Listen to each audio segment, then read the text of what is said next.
Hello, my little pumpkins. Welcome back to the Pumpkin Kingdom. Of course, my name is Haunted Hayden. I'm not only a streamer, but also your story weaver and dungeon master for tonight's episode of Potion Panic. Um, Episode 12. We've been doing this for 2 months now. Kind of exciting. To celebrate that this is episode 12, we got something special planned for tonight. So, I got people here ready to start the session. We are still waiting on a couple, so we can't get to the main activating event until they get here, because if not, bad things will happen. And not to just tell y'all what the session's gonna be, but okay. So, before I get to the first map here, oh well, let me first stop studio mode and transition to what the thing is. Okay, that'd probably be helpful, huh, chat? Alright. And, yeah, so last time we left our players, characters, potion makers, is what I should say, because this is Potion Panic.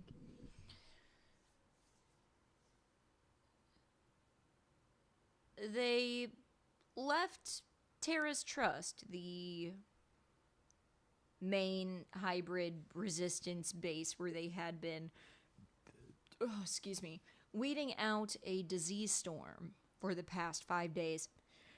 And when they ventured out, one of their hybrid friends, who is currently, just helping out the party, taking along a little bit here, Nibbles, a surface dwelling ham, told them that he knows exactly where this pond is.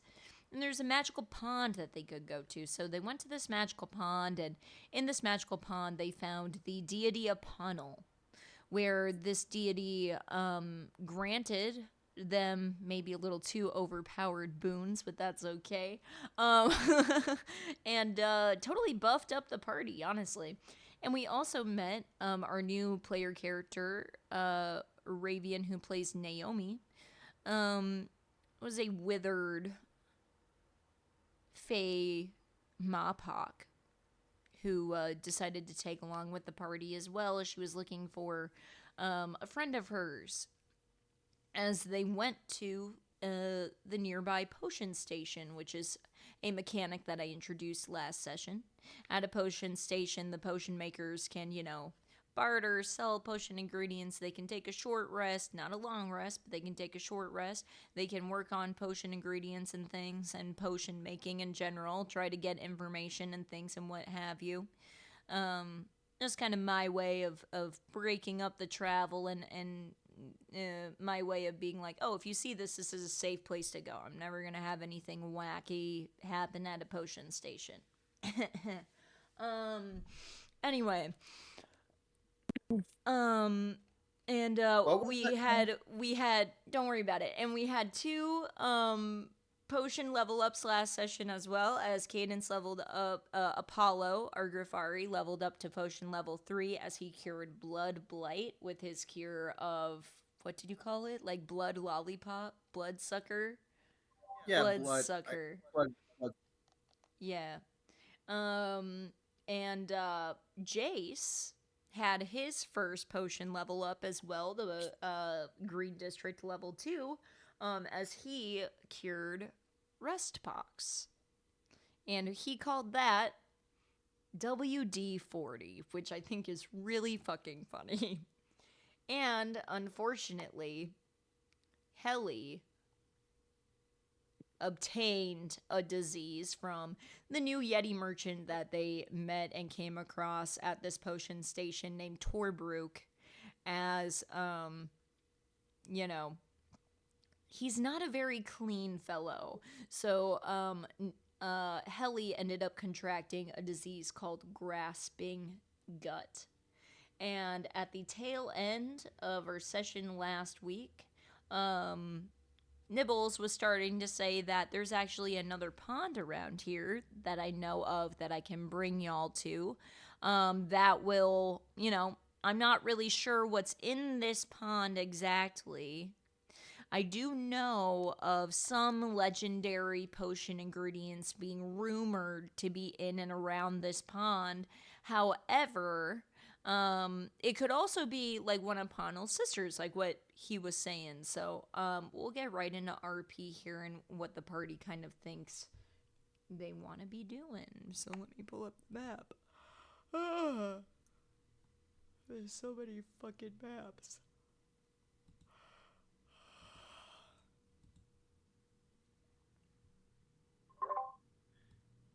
Insight check on DM. Yes, for what? Oh no, I'm just saying. I'm just trying to You be can shady. roll one. I've. Oh no, this is an IRL. This is an IRL. Oh. It's an insight check on you as a person To see if for I'm that okay? cough. To see if I'm No, for mentally disabled? because that What? cough earlier. No, because of that cough earlier. Yeah, Oh, we're trying to see what disease you contracted. Oh no, no, no. It's this is a game of Among Us now, and um, someone's fixing us. Okay, back in character though. well, we're starting RP for the night, so it's not really getting back into character more of get in character, bitch. Okay, sorry. Apollo is going to approach the Yeti. Okay, hold on, just 1 second. I had a new follow, so Star Lord Creeper 1, thank you so much for the follow. You're a spooky son bitch, keep it up. I don't know if you're here right now, but thank you. Okay, you're approaching the I'd like to Yeti. give. Wait, I would like to say that is my friend right there. Yeah, that's what I thought, but still, I gotta do the thing. Apollo, as he approaches the Yeti, will ask, "Do you sell anything other than potion ingredients?" No, no, I don't. I mainly focus in potions and potion ingredients. I mean, my backpack is huge, so if you wanted, you could go pawing through it a little bit, see if there's anything else, but I highly doubt it. Um, Also, at these potion stations, it also depends on what area you're in, but like you can also look and do like checks for like these barrels here, what's on the shelves over here, and whatnot. Eventually, I do need to change the scale of this because this looks like you're in like Super Mario Giant Land. But anyway, um, yeah, all of Um, these could possibly have, but this is all like potion shit, you know. um, on a side note, if you Apollo. if you want to, you can do investigation in his backpack. If you think No, that he has pawing through a diseased person's backpack is a good idea, you can do that. no, no. Apollo just was curious, but he's going to step back again, and he's going to pull out the Chameleon spell book that he took after he died, and he's going to open it. Mm-hmm. I definitely have that prepared. Um The GM definitely did not have that prepared. no, I definitely do. Q is an illusionary wizard, so I don't fucking know. Illusionary wizard stuff. Just I can pull up to his make sheet. I don't know if I deactivated his sheet yet. Hold on.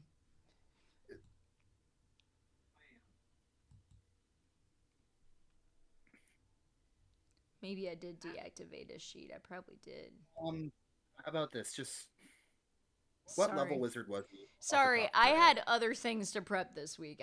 My apologies. I've bleh, How about totally this? forgot that I allowed that. I shouldn't have even had that because there's another thing that was canonically established last night where I was like, oh shit, I'm gonna have to write things now. God. Hayden, for ease and stuff. Since he was an illusion wizard, what level wizard was he? Just his wizardness itself. Like level 3?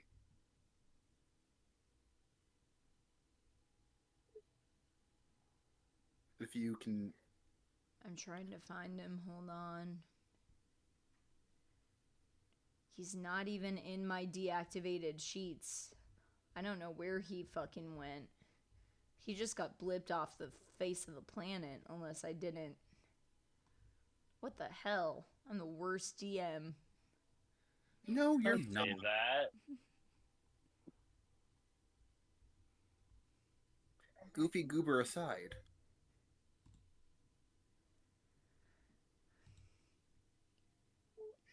He might have been in. Oh, I mean, he was Wizard Barbarian. He was a level 16 Wizard Barbarian, but I'm. Hold on.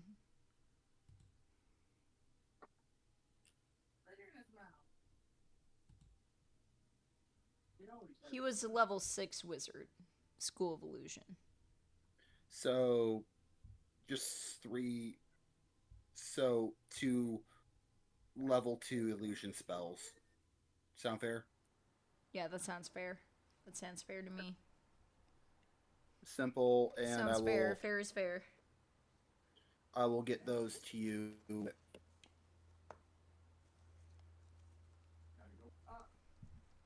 But Apollo's going to take this time to transcribe those 2 spells into his spell book. Oh, I mean, onto one of his feathers on his wing. Of course.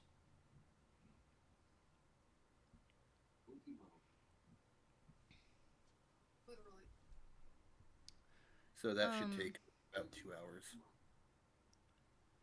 In other news, while we're RPing, while we're still waiting here, that poll I gave y'all. We have a 3-way tie in this poll.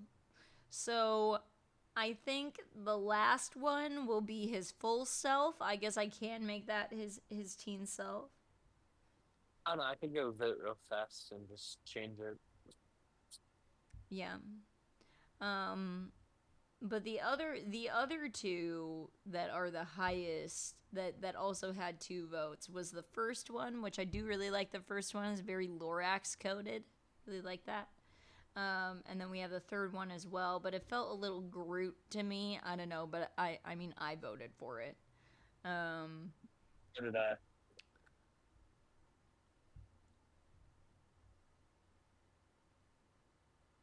Oh, I mean, wait, hold on. The third one just got another vote. So Because I forgot to vote earlier. oh, okay. So yeah, so that's what we'll do then. So I will make a token for him.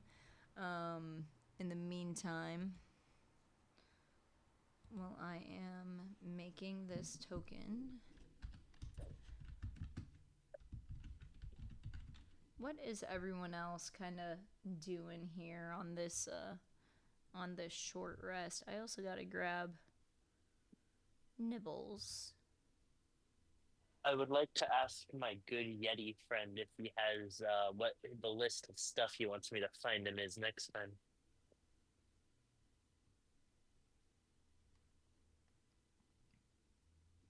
Oh yeah, he'll be like, "Oh yes, yes, yes, of course." And he'll go pawing through his giant backpack.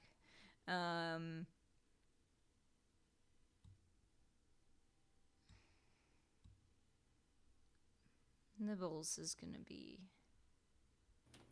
Nibbles is the lookout guy. He's gonna be here. He's gonna be looking around, keeping his head on a swivel there. Well, yes, of course. As he'll go pawing through his backpack and he'll hand you that list that I messaged you earlier. I look over the list. I know what it is. You know. Oh, yes, of course. Ask anything else, my good furry friend. I don't believe so. You can stay here as long as you would like. I'm just gonna be working on shit. I'm probably gonna be traveling.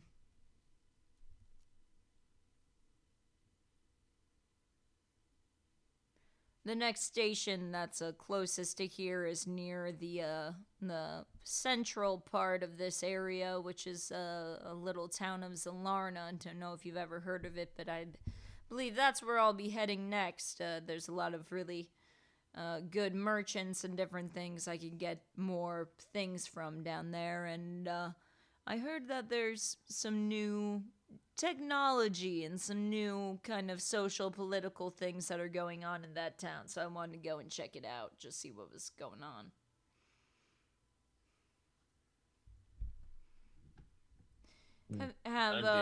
Have any of you been to Zalarna before?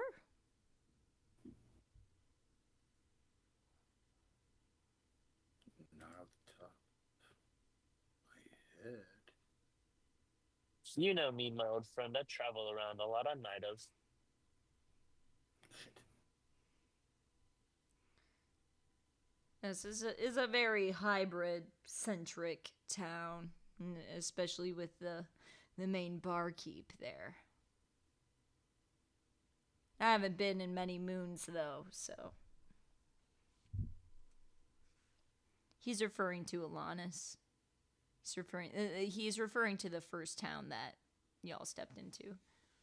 You mean that pink herringon girl? Yes, exactly, yes. Oh, she's spunky. She's also dead. Very shocked face. He doesn't have eyebrows, but if he did, I guess his full top of his hairline will just go up since he doesn't have any eyebrows. He'll go. Are you yanking my Yeti chain right now? No, because she helped 15 tabaxi. There were 15 tabaxi around us. And she helped one kill the last dragon. Lily was her name, if I remember correctly. But yeah, we found her ear in we found Alarnis's ear in a garbage can because she tried aiding us. Yeah. And if you just found her ear, how do you know that she's dead? Simple. There's no other part of her. Again, hybrid. Yes. That is news I did not expect to hear today.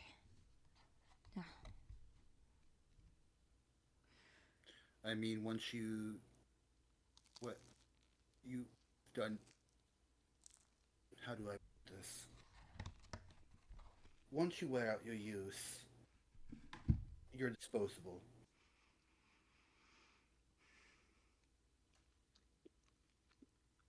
If you learn too much, you're disposable.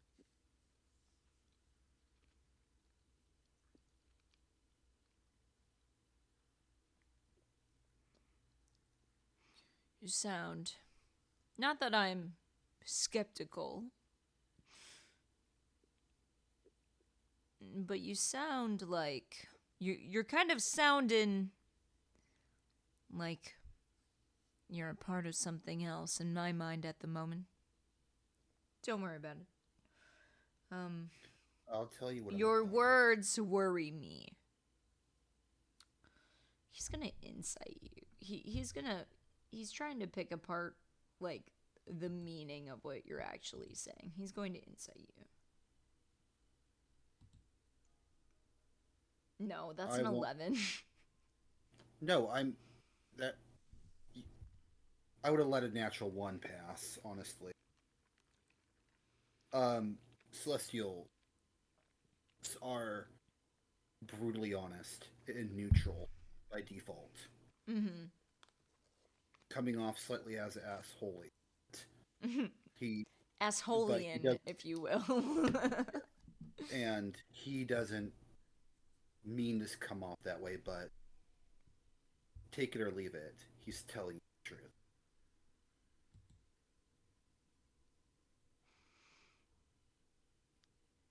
I see you are a griffin of merit. I try. I assume you proved to be quite useful to your group. I can fly. I can cast magic. And I am protecting very, very precious cargo. Unmasked, welcome. We're just doing some potion station RP while we wait for Slayer. I'm making your the poll was voted, and I'm making your token right now. But if you don't like what was voted on, I can pick any one of those four if you don't like the results of it. It was number 3 that was voted to be your teen self. But if you like one of these other ones more, it's your character. Like, May I treat this as a short rest as I'm talking to him? yeah, well, we will. This is a short. This is what we're doing before combat. Yeah, I mean, before something you don't know. Everyone knows we're going to doing that. Yeah, I kind of. As I'm talking. I mean, what combat? As Apollo's talking to Yeti, he's going to use Arcane Recovery to get back his 4th level spell slot. Yeah, for sure. Yeah, this is a short rest, so whatever short rest RP things we need to do, we're just still gonna do this RP while we wait for Artorias to get here. So Unmasked, do you like the number 3 for your teen self? Even though I believe that democracy is a flawed system, I'll go with the image. You can pick a different one. It's your character. I just thought it would be fun to have everyone vote on it. Hey, I'm too Are you lazy. saying that you're a fan of monarchies, or do you just like communism? I like Wow. anarchy. hey Jay. Apollo's going to turn his head over to Jaylock? Is that his name? Jace. It's just Jace. Jace. Did you find any use of those feathers of mine that you picked up?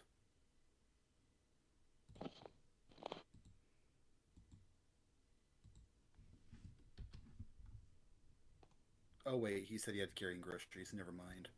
No. I'm trying to fill silence. No, you're good. You're good. We can just sit in silence. Just kidding. No. This is good. We're doing things. We're doing some RP. I'm grabbing this token for Harold. Harold token. It's cute. It's very Groot-esque, but I do like it.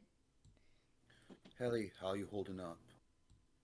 I want to murder people, but my stomach is not letting me. Maybe I can get some help on trying to find some type of acid. Actually, Hey, Helly, do you have inspiration? Yes. Okay, never mind.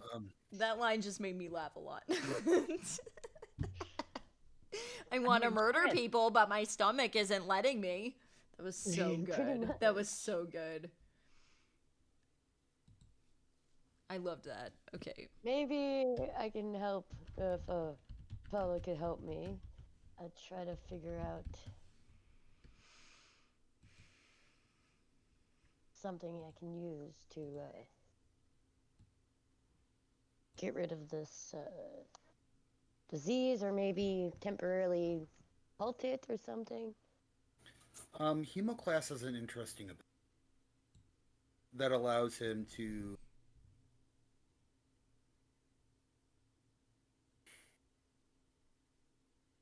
it's the blood search ability.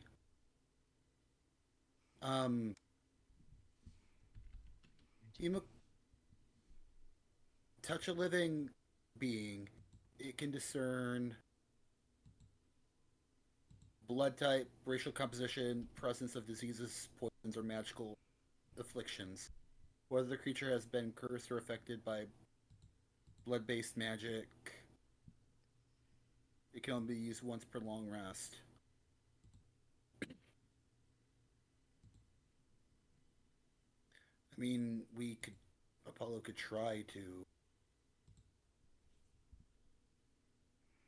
see what the full effects of your disease are. Let's do something. I don't think I would be good at fighting if my stomach, decides Well, you are only on day 1 of symptoms, so I will say you have not gotten a disease yet as a player. We don't typically hit mechanics, it's just RP until day 3-ish. So, you should still be able to fully, be okay, but then it's however you want to RP the stomach pain and what have you. But we don't hit mechanic disabilities until days 3 or 4, depending on the disease. And we'll say for you, you have a minute. Apollo could, since Helly has a stomach, since she seems to have a ache, he could try to figure out if she's just sick. Use Hemoclast to see if she's sick, or something else out of curiosity. Well, she Does anybody have did. She ginger did ale? find out. You did find out what disease you did contract last session. Yeah, I can't. gut I rot. can't. I Nick, can't roll it. But could I see if because I'm up on my computer, but could I see if my great Yeti friend might have something to help?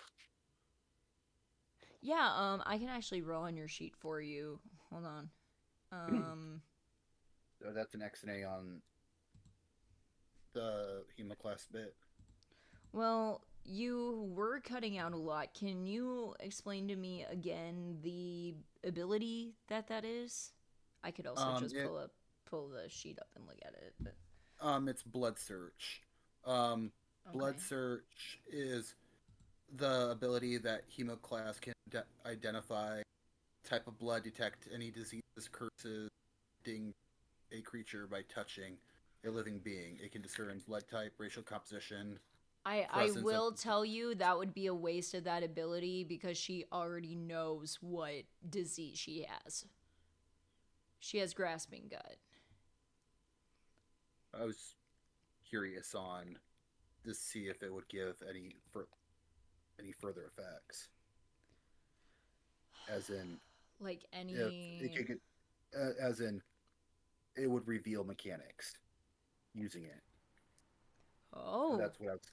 That's what I was curious about. Oh, that's a fun DM question for me.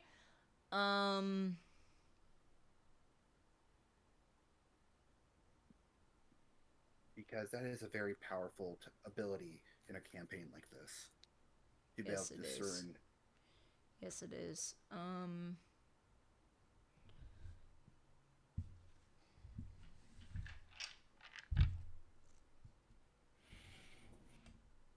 Golden Glitter Globe D20 chat. I'll allow it. Okay. Apollo will tell. Give me a performance with advantage on it, though, as well. Apollo will tell Helly. Just so I know how much to give you with this ability. Please stand still real quick as he pulls out Hemoclast and touches her with it. It's like the flat of the blade. Yeah. Sharp edge. And here we go. A 22 and a... That's a 22. 22, yes. Okay. I will resolve that in a second.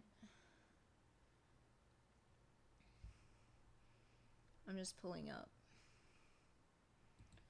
Naomi's sheet to roll for her. And now I'm pulling up... I lied. I said I had all my tabs open, and then I forgot that this is Potion Panic, and I need to have my disease shit up too.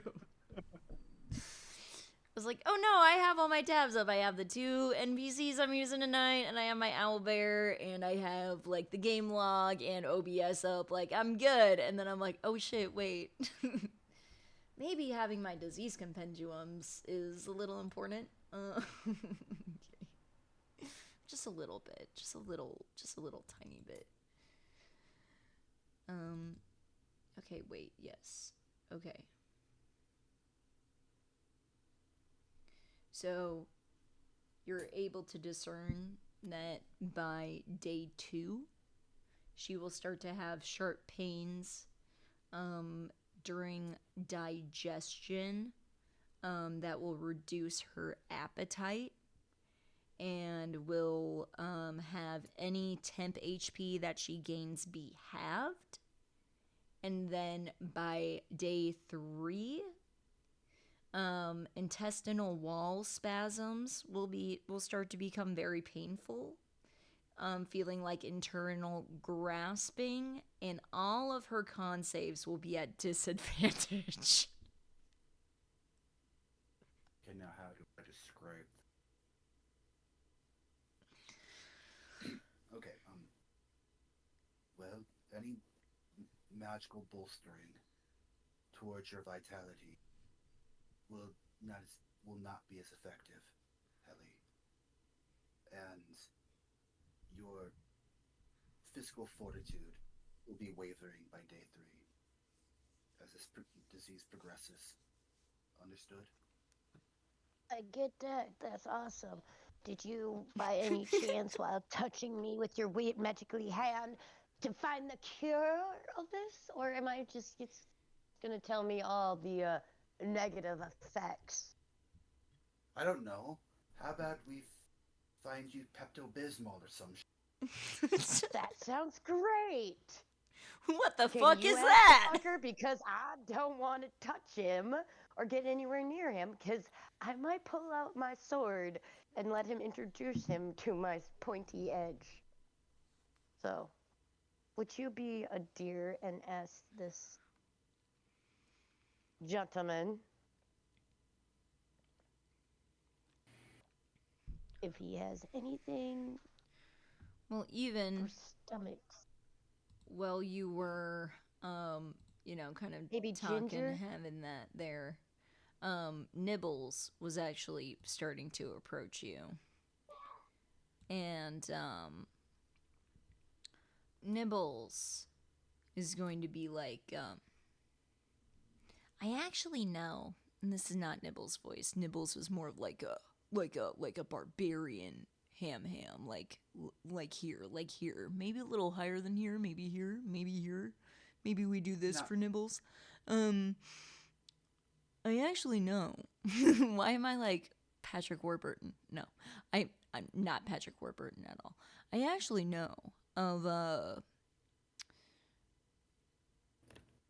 there is rumored, I'm just going to use my voice, Ariel. There is rumored to be in this forest a very, very legendary magical potion ingredient. That I think that by going to that other pond could definitely help us. And I don't know what this potion ingredient is or what it does, but I do know that it is legendary. Like, it can be extremely helpful. How many people know of this pond?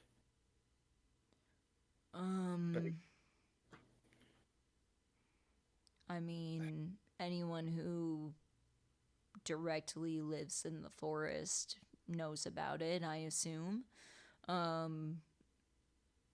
leaves My tribe of surface dwelling hams definitely go to the forest quite frequently, and we know the resistance base also probably knows about it, we could see if, Tara or them have any information if we wanted to call them or something. And they might be busy with something. Maybe we don't want to call them right away, but I could. That's not my question. my main what about how close is it to that restaurant? Hey, Mom, can I say something? 1 minute.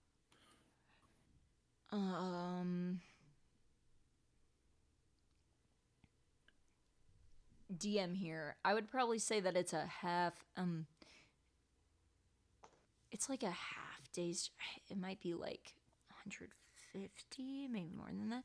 I think it's It would be about a half day's journey from the restaurant. I mean, just something. Just. I have a really good thing something about to happen. If we go there, I just can't shake the feeling. Just what if we walk into an ambush?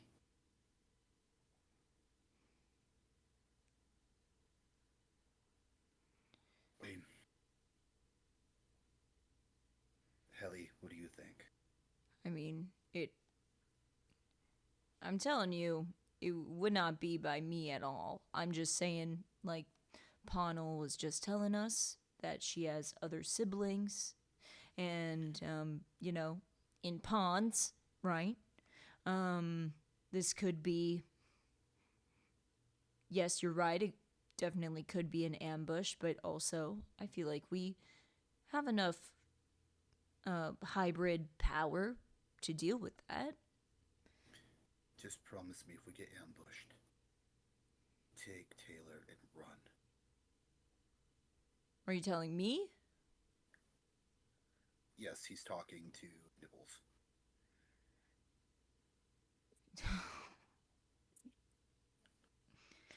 Whoa, DM's so confused by that comment. Okay, yes. Yes, of course, yes.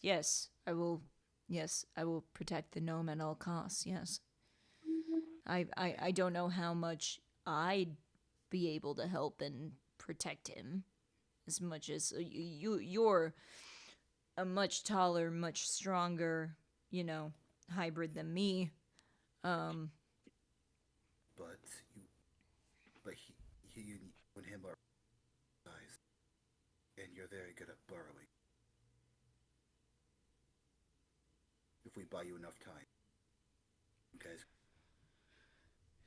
Yes, I could get him and store him in my base. And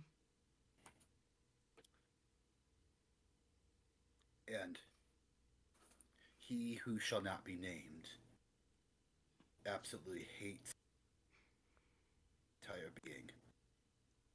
So why not give him a show as it? You were cutting out so much for me. I don't know if you're cutting out for anyone else, but Am I? It's terrible on my end. Hold up. Am I still cutting out? not currently. Not yet. It's because I was speaking low. What were you saying? That he who shall not be the Named. wiser. Yes, that was a bad joke. He who should not be named absolutely hates Apollo's entire. Yeah, he got the little teen boy, the little teen tree boy. Yeah, little walnut bitch. Sorry, I love this image. But Apollo is very adamant that he would do everything in his power to buy them enough time to escape. But on the flip side, haste and fly. Yeah, you have wings. I don't have wings. Yeah, Like I will. This is what you want. You seem to be. I don't know if your group has a leader or anything. You definitely seem like the leader to me. But this is from Nibbles, obviously. Duh. But I Artorias, where are you? I will. I will.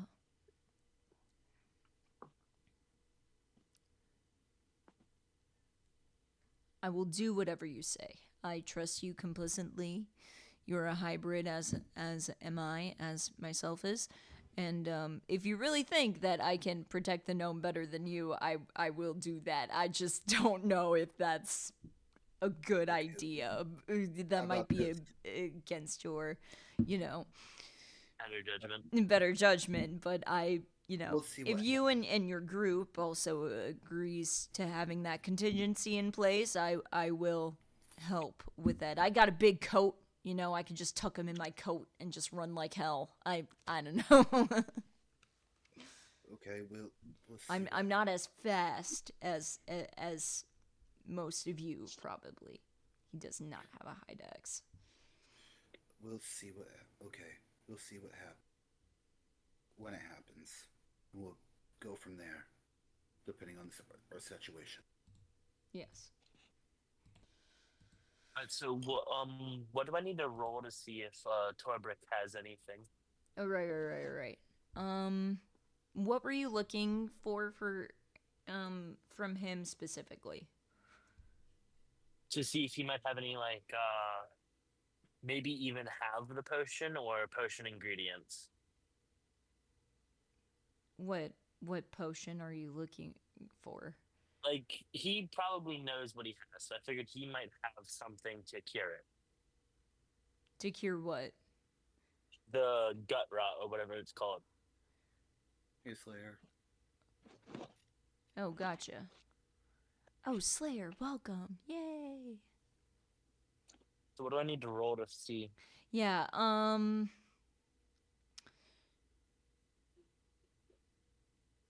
Be right back. Oh, interesting. Haven't thought about this with my merchant system. Wow, y'all are really grinding my gears tonight in a good way, not in a bad way. In a not in the Peter Griffin way, but in the you got me thinking way. Roll me an investigation. Get under my investigation. That's a 20, right? That's what I gotta roll. A D20, yes. Yeah. Okay. Let's remember how to do this. This Mm-hmm. I roll, yeah. 18. Yeah. He does not have any specific things on him that can help with this disease. However, he is going to give you information that will help you find the ingredients. So, especially since we have Slayer here now, I will set this up a little more. He will go, there is a... I'm still getting set up. You're good. It'll still be a minute. You're good. Also, welcome. You're amazing. Glad you're here. You're all here, and you're all amazing. I'm glad to see you. Hope you're having a good day. Anyway,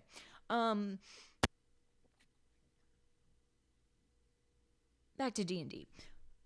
He will say, for this one specifically, I'm not quite sure. I know a more man-made ingredients would definitely be of help and be of use. I actually might have something, one little ingredient that might help, and he will yeah, I'll give one. I'll give one to kind of kick this off. He will go into his bag, but he is going to go into a little front flap on the front of the bag, and he's going to pull out this little foil card that has a little sheet of two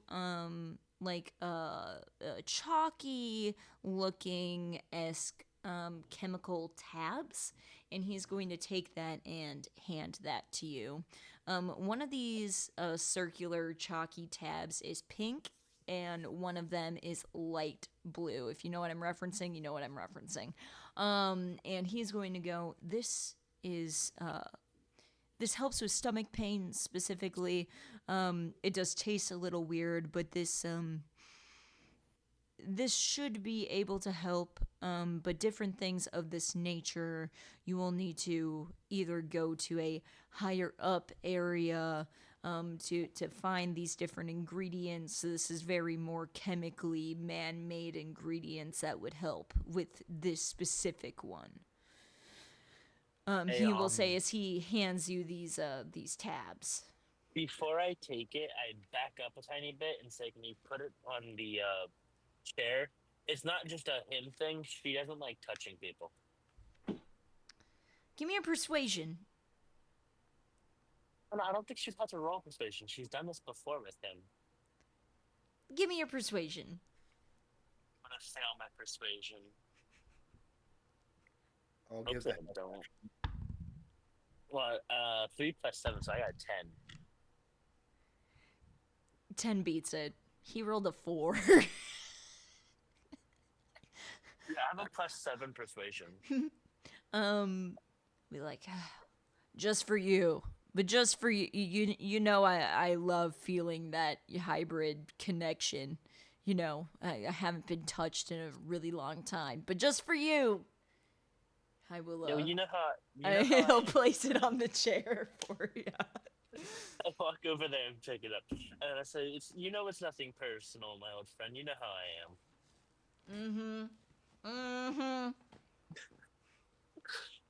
Hey, it's not even just him. When Jace tried to give her the card, she backed up and he had to put it on the floor. She does not like people. No, I'm just always trying to do the thing. I have an idea. Yeah. Sorry. What's your favorite idea? Mine is being creative. What's your idea? Or are you not even talking to me? Who are you talking to? I am talking. May I make a quick potion? Sure. Ingredients are going to be a lemon and a lime, the magical snow, the lilac water, and I'm going to put in 2 leaves of the magical ice leaves, and I'm going to make a Sprite type deal. Oh my god, take inspiration if you don't have it. That is so smart. Is Tammy here? Yes. Yes.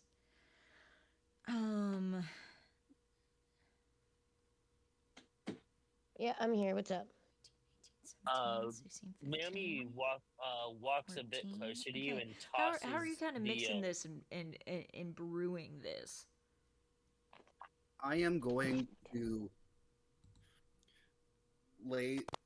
first I'm going to put in the ice into a bowl. Hello? Hi, can you hear me? Yes. I'm My volume wheel on my headphones just rolled all the way down. And I was like, oh no, did my internet go out? Fuck. Okay, Apollo's going to take out a bowl and put the magical snow in it, followed by the lilac water, as he squeezes the lemon and the lime together into it, letting it bubble. And then he's going to place the leaves into it, letting it flavor seep, giving it its chilling effect, while letting the citrus bubble further. And the snow will crystallize more, turning to ice, and float to the top, creating a cooling effect.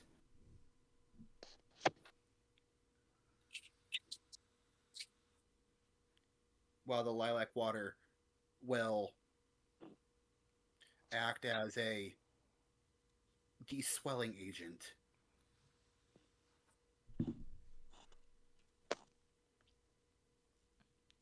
Yes. I love this. Yeah. Well, that starts to fizz and bubble and stuff. How do you bottle it? And like then you can give it to Helly. What have you. Can do that. It's going to stay in the bowl, and I'm going to pass it to Helly to drink. Okay. Before you drink this, Helly, Apollo, you can give me that potion making check. So that's performance plus your accuracy bonus. That's a plus At level 2. 3, that's a +2. Yes. Okay. And that was smart. I'll have you make that with advantage. Okay. Plus 2, that's a 21, and that's a 21. 21, yeah, the DC was 14 with you used 1 2 3 4 5 6. The DC was actually a 13 since you used 7 ingredients that you had previously got, and it was smart idea. So yeah, you totally got that. So Helly, do you drink this? Yes. Okay, so as you drink this, you're going to feel this like magical, fizzy, crisp, lemon lime bubbling, kind of like an ale, but it's not alcoholic, soda. You just invented soda in my world. You're wild, man. Canonical, it's a thing now. This is crazy, love it. And you can name it whatever. You can name it Sprite, or you can name it, whatever you want. But as you drink this, you are going to feel your stomach start to feel a lot better. This is going to pause your symptoms by 1 day. So now in 2 days you'll be at day 2, and I will mark that down.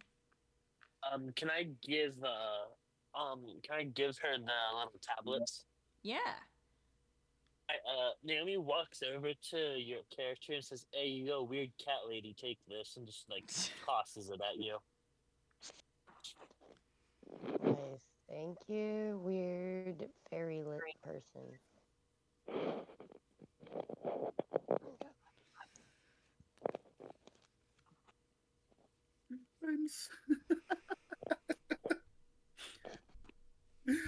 The only reason why that all came to my head is because my son walked in with a Sprite in hand. That's great. Love that. Okay. I love coincidences.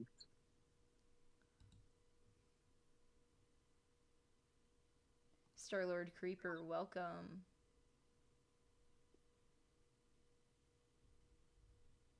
My audio is quiet. Okay. I'll turn up my audio here. I'll turn up the Discord audio as well. Thank you for letting me know. That was a successful potion.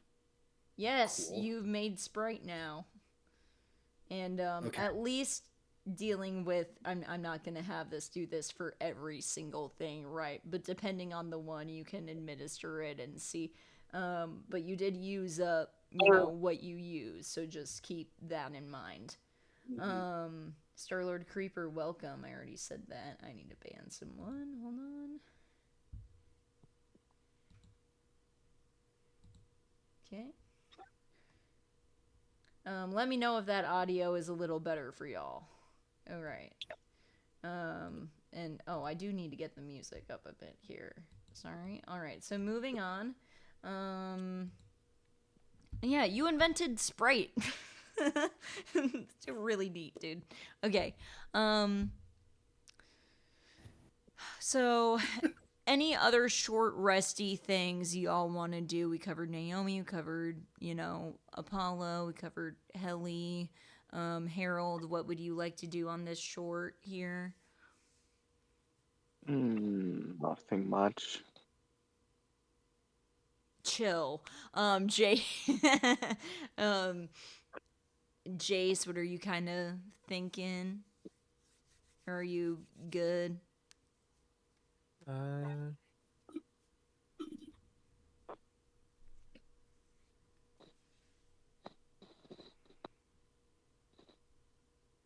good. All right. Artorius, are you kind of all set? Are you set on short rest things? Or is there anything specific you'd like to do? There's nothing I'd like to do currently. All right, perfect. So then everyone can take a short rest as Nibbles will go. All right.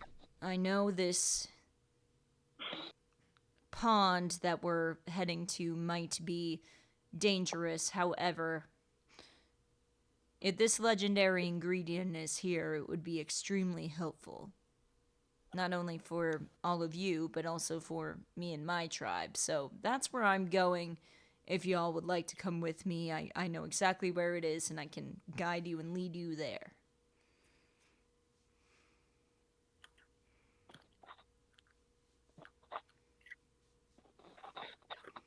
Apollo gestures, lead on. All right. Since Naomi isn't actually a part of the group yet, she says, if you don't mind, can I tag along? Some of my clients might have stuff there they want.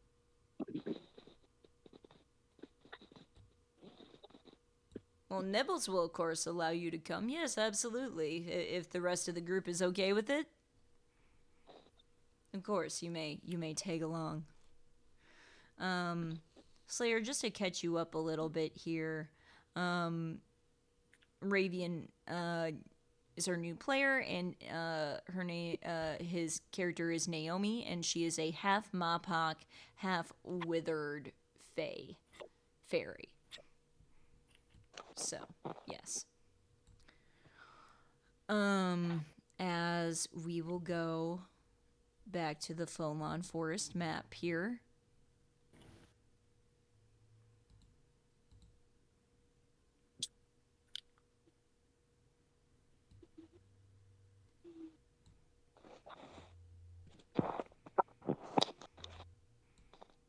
And we are all actually down in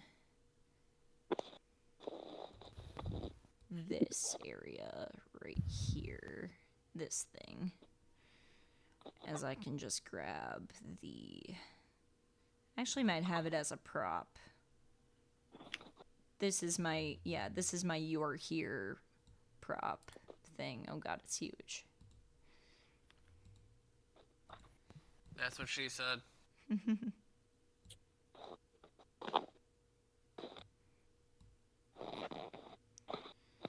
As Nibbles will start, and this is only gonna take you.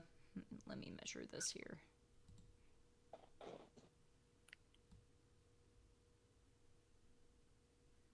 It's only about 100 feet, so probably yeah. So not too far. It's very close to the camp. This is probably only a 15-20 minute walk, not even.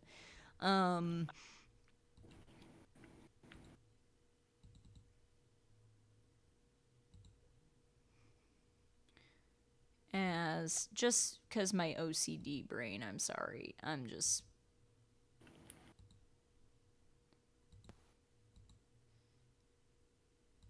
removing all of this. We're the potion bottle right now. Okay. As Nibbles leads you, the party, up this trail here, the air is going to start to get thick and smoggy. Not visually, but smell, taste, and also just feeling. Your chests are going to start to compress a little bit, and you're just going to feel like a little bit of a cough.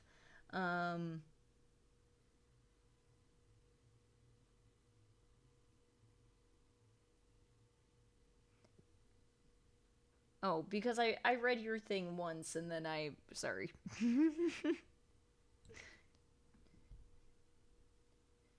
Because I read chat and then I read it again. So, sup, yes. Anyway.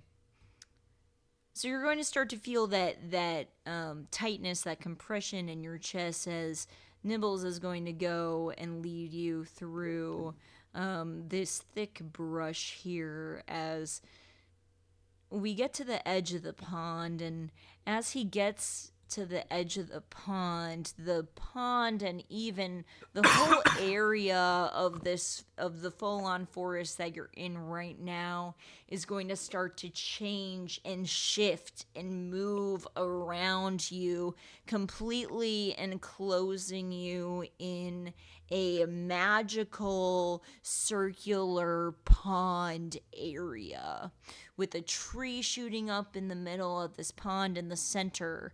You also see trees in the back, but they're all super tightly compressed together. And you will also see some small magical orbs around the center, not around the center, around the outside of this kind of walled in pond area. What are character reactions here as I'm going to pull up our map? Smells just like Torbreak bag. You said there's a giant tree in the middle? Yes, this is our map here. So I already have, yes, this is the size of this. This is 5 feet. Each square of this is 5 feet. This is pretty large. And everyone, as you spawn, pick one of these green things to spawn on. Everyone pick one. One of these glowing orbs. Yes. The glowing What- orbs. One of the green glowing orbs, and there's even one here as well that you cannot see, but yes. Oh. How? Here, I'll make it easy for you. I can do this. Boop. Couldn't True Sight see it? Well, I'm making it visible. Hold on. I think she just meant like that we can't see like in general. In the What a chat, metaphor. Sure, let's do this.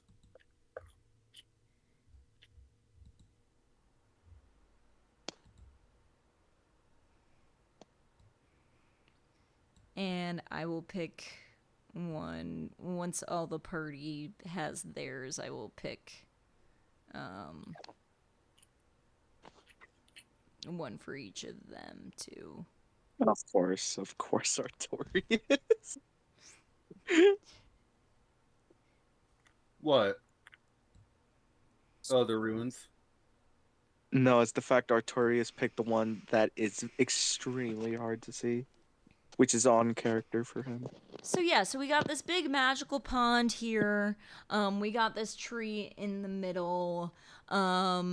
And I actually have to move something on my end so I can get the full oh, it's locked. Of course it is. So I can get the full feel here. Okay. So yeah, so we got this large magical pond. There doesn't seem to be a way out of this area currently. As you look behind you as you spawn on these green orb areas, and it's just all complete thick brush and forest that you feel you would not be able to get out of. As you know, y'all have been told previously that this pond possibly contains the potion ingredient. So, you know, RP, ask for checks, that D&D shit. Let's get into it. Can I roll to see if there's anything that Torbrook wants from in here? Yeah. Well, You can roll. be You can go up and ask investigation? him, or you can do. Well, would your character innately know?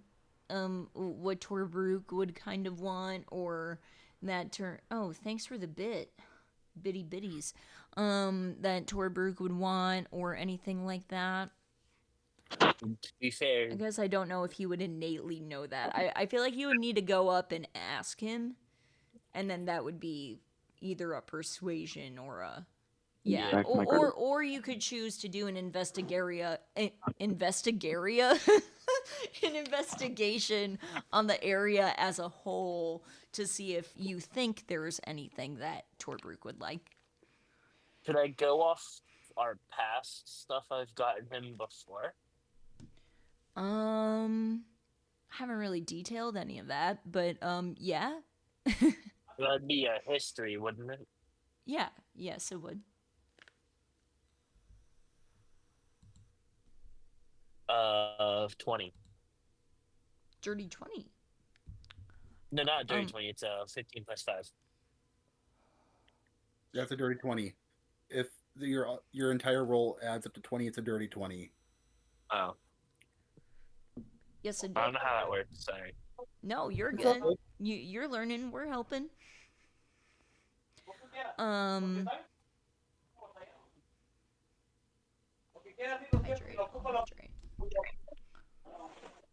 Hydrate. Hydrate. Okay, I'm back. Sorry. With a dirty 20, yes, this is a area that is full of different flora and different odd aging vines and different just like weird also kind of aging ingredients and different plants and things that you think Torbrook could definitely use.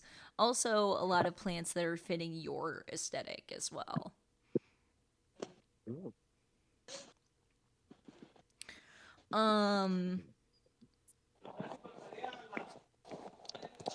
Harold, I saw you move a little closer there. What are you kind of looking to do? I'm gonna do the obvious and cast Speak with Plants on the giant tree in the middle. Harold's gonna say, first of all, he waves at it and says, "Hi, I'm Harold." You know, Thank you. cat chick. That was horrifying. Sorry. I was trying to be quiet. Okay, you just scared the shit out of Harold, so. That's what the tree says. Harold The waves tree at it, says says thank you hi, for the 22 and the tree bits. says, "Thank you for the bits." Is No, that what the the tree tree whispered it? No, the thing is, the tree whispered it. No. Okay. I'll be right back. Alright, Harold catchphrase, "Hello, I'm Harold." Or, "Hi, I'm Harold," I don't remember. This tree has nothing to say to you. As you look closer to the tree, give me a perception. Okay. Perception. 13.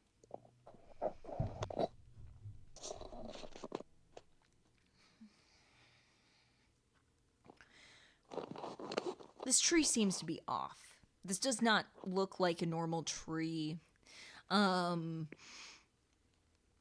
all I'm giving you. This tree seems to be off. It does not look like a normal tree to you. Harold scratches his head. They must not speak common.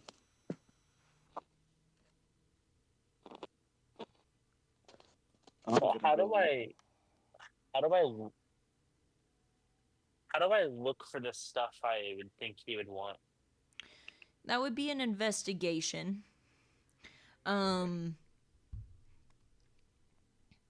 With your since you're looking for potion ingredients specifically, it would be a investigation tied to your potion ingredient, your potion class modifier, which at level 1 for you is a +1.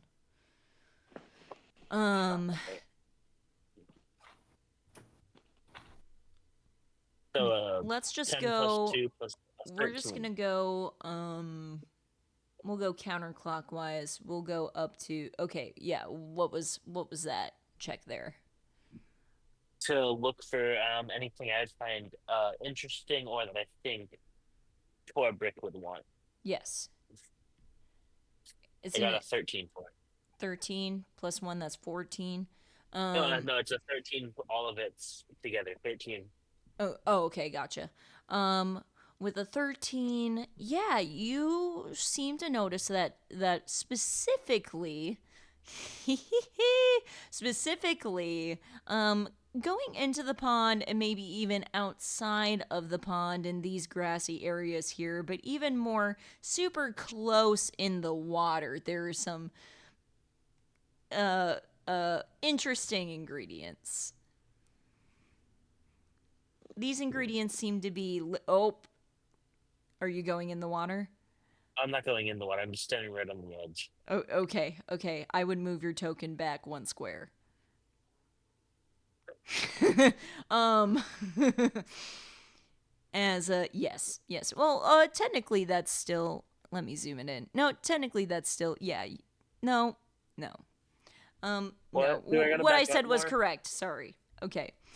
So yeah, there are some interesting things here. These plants, and this moss and stuff, it seems to be alive and also living and dying at the same time as you look more closely at it. It's like wriggling and wurgling, that's not a word, in the water. Really just like trilling and living and dying, and you see multiples and millions of little tiny like moss spores just like constantly living and dying in this water. As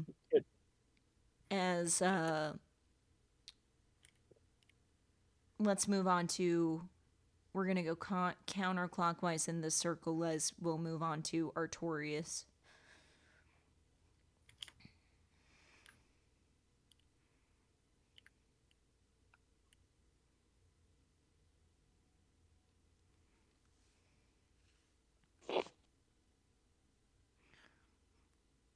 Or I guess if you would like to attempt to pluck or, grab any of these ingredients, That's what I was gonna say. I want to know if I can pull my dagger out to cut some of it off.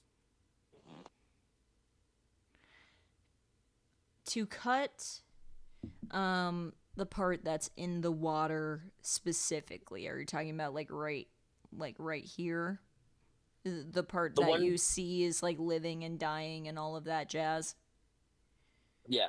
So that is submerged in the water. So you will need to, even with your dagger, you will need to submerge your arm fully into the water to cut this off. I have a feeling doing that is going to trigger something I don't want to trigger.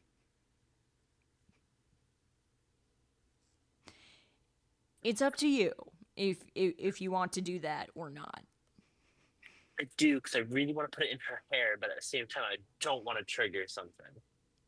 One thing I do when I'm playing characters, if there's something I think I really want to do, but I don't know if I should do it or not, is I just roll a flat d20, be it like, a luck check, and then a 1 through 10 is bad luck, and 11 through 20 is good luck. You don't have to do that, though, if you don't want to. I'm going to roll that in my D&D Beyond thing. Yeah, you can just go to the bottom left corner and do a flat d20. I'll hit it. Hit it.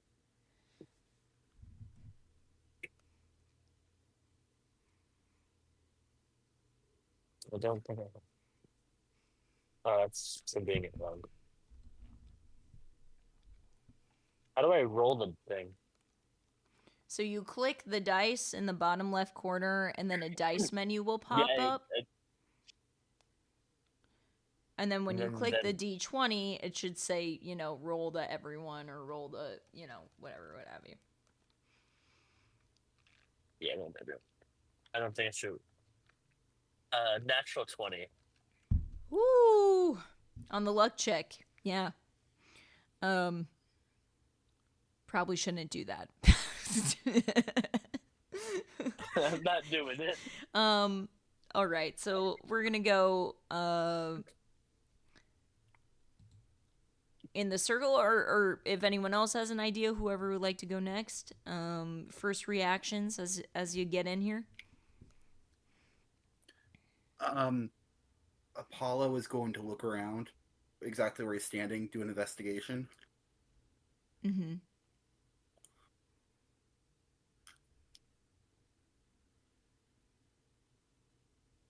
Yes, roll investigation.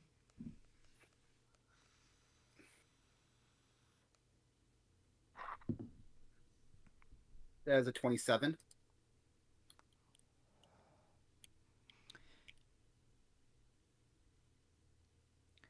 This feels like a setup to you. You don't know what it is, but this is weird. This is odd. This feels very manufactured. This feels very the forest knew what it was doing or someone else knew what it was doing. It doesn't feel like it is from a different NPC or a different character, humanoid, anything like that, but it feels very natural. Like this was a natural occurrence that the forest felt like it had to do to surround you all in. And specifically in the center of that pond and in the water, you can tell and see and feel that something is up with that. There is definitely a different being or a different type of presence or something in that pond. I'm going to call. He's going to call out. Would you mind showing yourself? Brothers. I'm struggling because I don't know if. Wait, hold on. Wait. What are you saying this in? Sylvan. I'm saying this is Sylvan. The Fey language.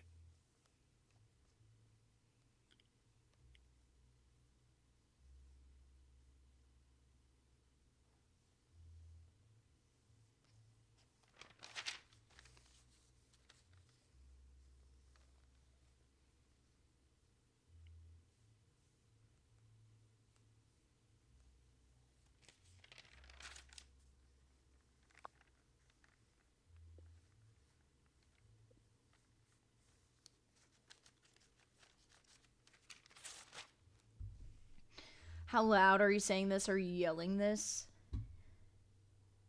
A bellow. Okay. I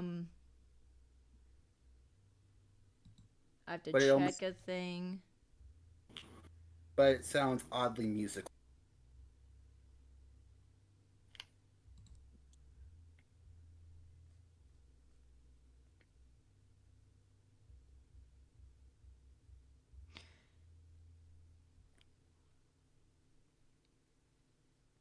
Roll me a persuasion. As you say this bellow. It's a 12. The tree and the water around the tree is going to start to shake and move quite vigorously. But nothing is going to appear yet. Nothing is going to Apollo's- appear. I'm really trying to Apollo- lead into this.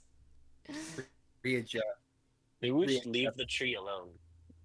Apollo readjusts his backpack that's holding Taylor as his wings flare out and he gets into a crouching position ready to spring into the air. Okay. And his eyes remain on the tree.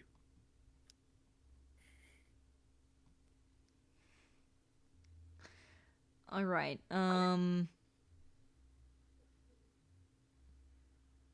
Next left for first reactions we have Helly, Jason Artorias. What y'all would like to do?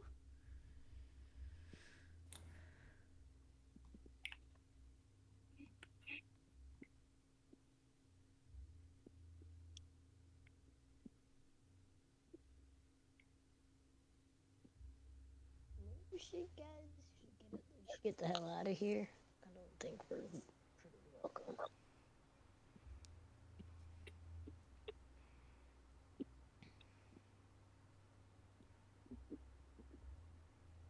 I agree with the weird cat lady.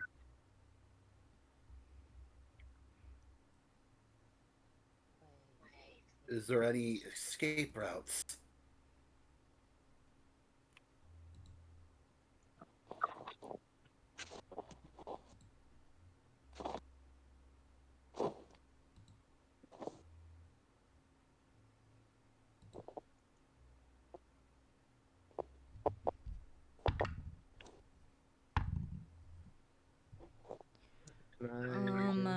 Nibbles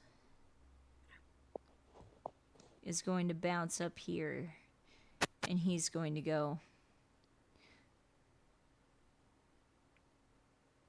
I think I see something glowing in the water. Maybe don't touch it. Something is compelling me to go into the water and grab this ingredient for you. Can I attack Nibbles?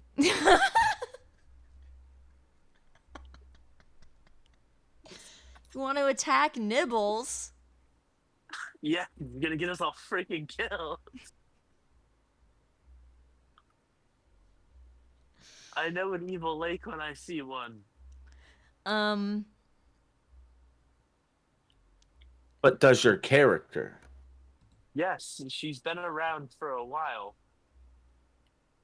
Yeah, but I'm back. I mean, you did see the moss like living and dying in this. I mean, you're 45 feet away from him. You can try to persuade him, but he's tempted. He's about to jump into this pond right now. Could I just like strategically back away from the pond then? I can. Yes, I was giving everyone like, you know, kind of one kind of thing before, but yes, position yourself thusly. So Back here. oh, okay, that's pretty okay. Yeah, sure, fine. So Artorias, you're brought to this big magical, you know, pond area. There's no way out, as you can see from behind you. There's thick brush and trees that you can't really get out of at the moment. What is your first reaction when you get spawned here? Fire. Yes. Mm-hmm. You're, Can I? Fireball. No, Yeah, not fireball. yes, Just fireball. fire. Light it on fire. Get Burn. rid of it all.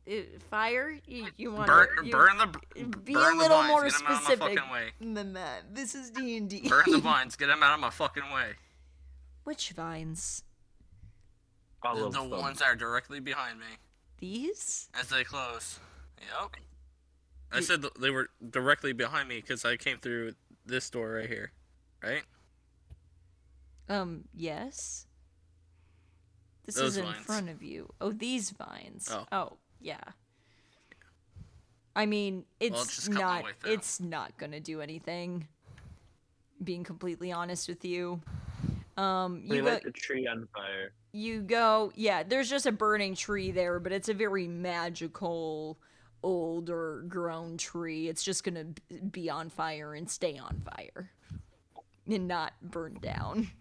No way to get out of it. Damn it. We're all gonna die.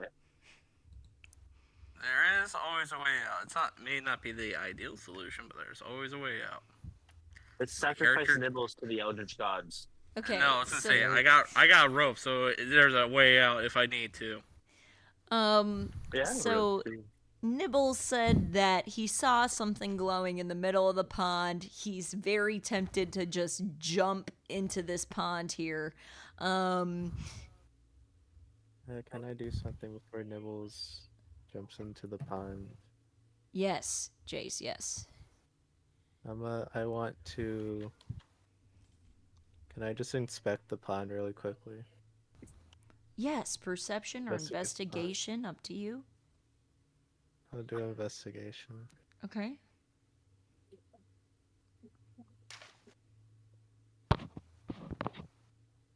Wait a minute. Can I? No, this is like I'm probably gonna like die in like 5 minutes, so I might as well try this out. I'm gonna use one of my magical blessing points to roll that with advantage if I can. Yes, utilizing, yes, homebrew shit, yeah, do it up. That is a set. Oh, okay. Well, cool. That's 217s.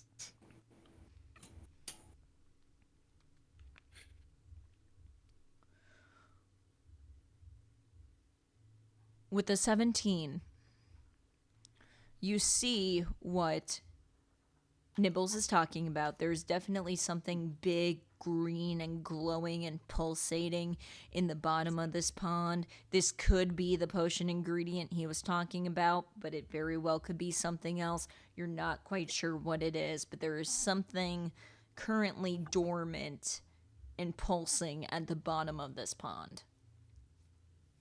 Can I toss something in the pond? Yes, you can. What are you I don't know tossing if in the I can- pond? I don't know if I can tell Nibbles to hang on for a second since I'm like on the other side of the pond, so I'm hoping that he chills out for a bit. See now, pond, missing things.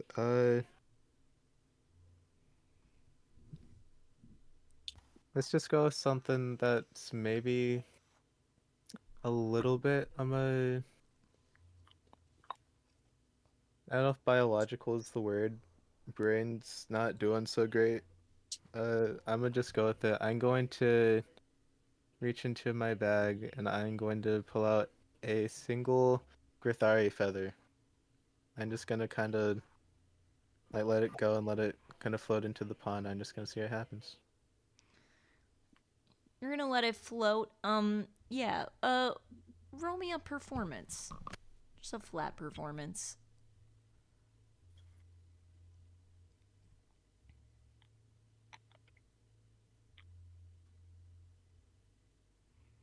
That's an 18.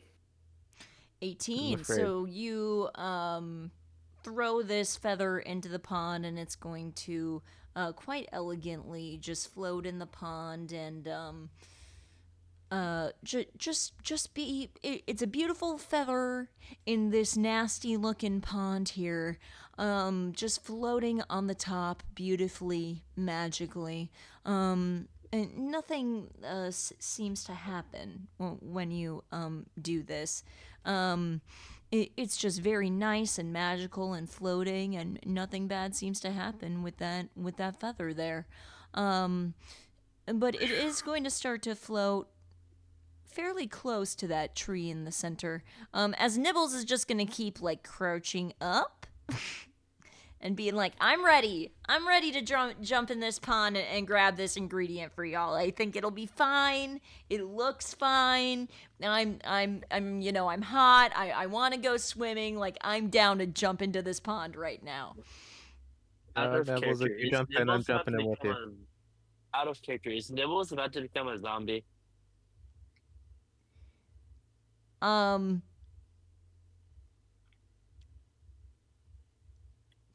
What a question. I wouldn't tell you that if that was true. But good question. Sorry, I didn't hear what you said. My little brother called me. Okay. What'd you say? Basically, we don't know. Mm-hmm. Could Apollo try to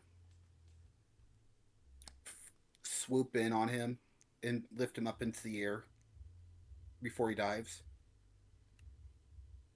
Yes, that would be a dex and a performance.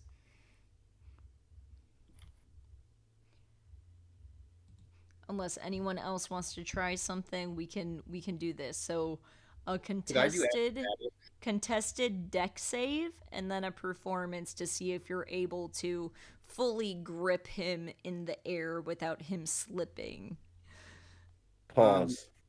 Wouldn't that... What? Couldn't I use acrobatics instead?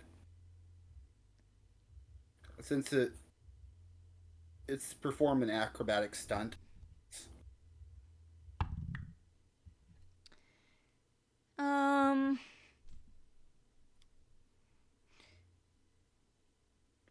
I thought performance just because it's like how hard you'd be gripping him to not let him slip, but I get Wise, what do you think? Acrobatics or performance? Well, I mean, I think he was saying for the dex check to do Oh, for acrobatics the instead. dex check. To do acro. Yeah. Oh yeah, that can be contested. Well, he can do a dex, and you can do a acro. Yeah. Well, no. Well, then Or he's just gonna win. contested acrobatics. It I mean, does your NPC have an? Well, yeah, all your NPCs have sheets. All my NPCs have sheets. Athletics, which would be a strength, versus my acrobatics, which is dex. Question mark. I mean, to be fair, Wait, if what you're were you trying to doing? do a What did you say? grapple raw, it's your strength versus his dex or strength. Yes. Let's see what happens. Okay. I'll give you- So you roll what Wise just said. He's gonna roll a dex. Okay, I'll roll strength. Okay. I rolled a 9. He rolled a 15, so he's going to wind back and run and go hamster ball, and he's going to land in the middle of this pond here. Did I still need to do performance? As this happens, you do not, because that was for you lifting him up and making sure he doesn't slip and fall into the pond. So where did I end up? About right here? Yeah, sure. All right. Let me change my music for my viewers.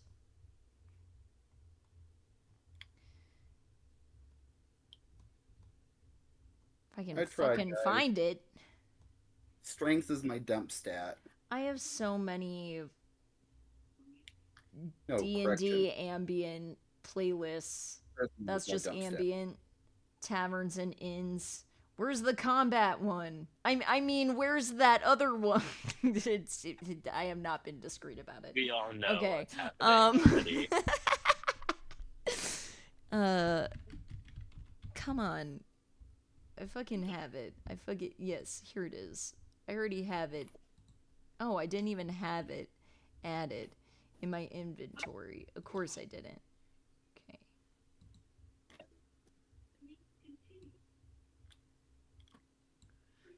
All right. When Nibbles goes and jumps and hamster balls right in the middle of this pond. An aggressive, sentient mass of twisting vines pops out and emerges from the pond mid-air. Sticks and wraps its arm-like tendrils around the sides of the pond, layering the surface of the water in sticky vines dropping on the center of that tree there, which, by the way, was an illusion.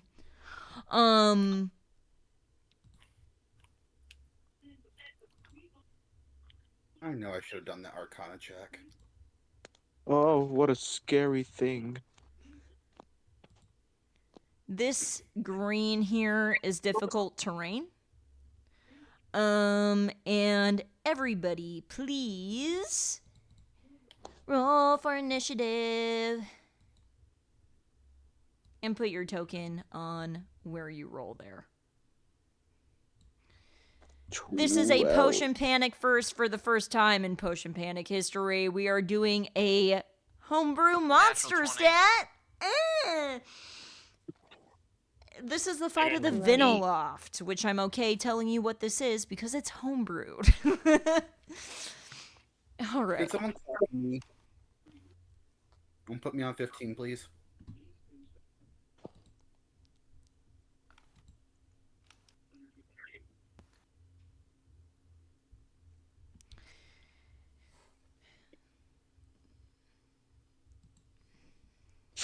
On 15, yes. Also, Haunted, I got a natural 20. Woo! Good God, yes. Amazing. That's great for you. Oh, that's also perfect for what I'm also doing with you. So amazing. Because we're just starting with that. Okay, what did Torbrute get? He has a -1 to Dex. So, he got a 9. I was supposed to roll my dex. Well, No, no. well, initiative is Dex, so like. I mean, it can have other modifiers as well. You have an initiative on your sheet. As long as Yeah, you rolled that's what I initiative, you rolled. should be fine. That's what I rolled. But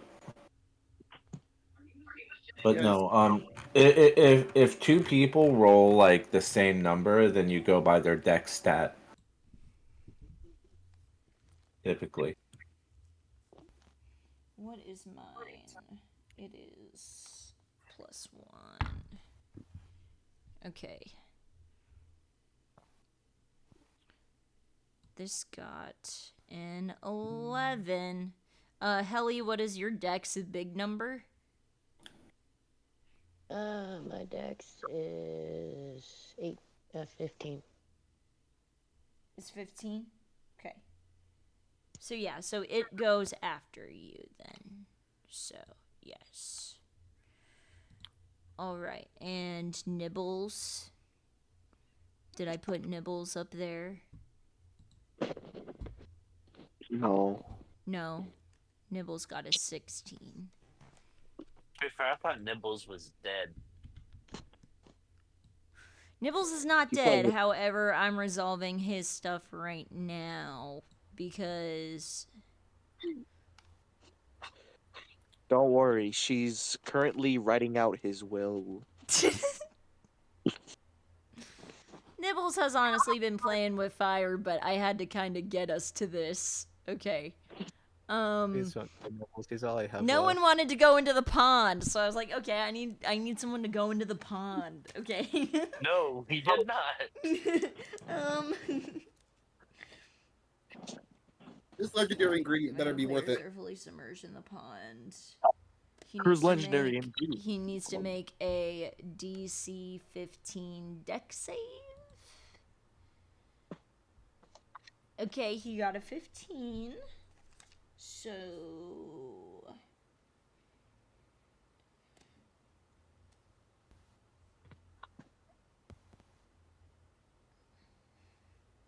and now I have to roll a d4 to see if his arms are free or not. His arms are free. So he is pinned here with one of those vines, half in, half out of the water, with his arms being free, and he is grappled and restrained. So good job, players, for not jumping in the pond, basically. All right, we start Good at the job, Nibbles, top. for jumping in the pond. We start at the top of initiative order with Artorias. Yep. And your rule with natural 20 still stand, correct? Yes, indeed. You get Okay, a sweet. extra turn. Yep. So 5, 15, 25, 5, 15, 25. Okay. 35. Yeah, that is difficult terrain. Are you counting for that? Yep, that's Okay. exactly why and instead of going like 5, 10, I went 5, 15. So, action for Artorias, he's gonna make Sif large. Yeah. I remember. And then Sif is going to attack. I gotta And pull up the you shit. do you have your sword equipped and in your hand? Always. Okay. Because It's the only weapon that he actually uses. yep, that's what I thought. I'm reading something real quick. I gotta read it. You're good.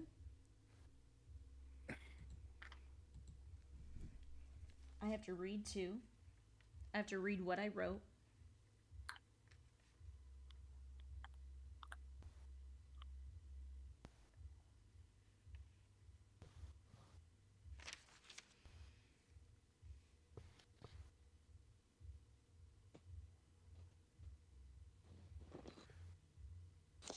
There you. So, loading. Okay, this is actually pretty. This first part, I have this. All right, first here we part go. down. So It has around this stages? part. No. About to say. What? No. Mm-mm. I meant first page. Okay, I so just that's the part I have wanted I to have look. 2 pages written So, for it, so she- that's what I meant.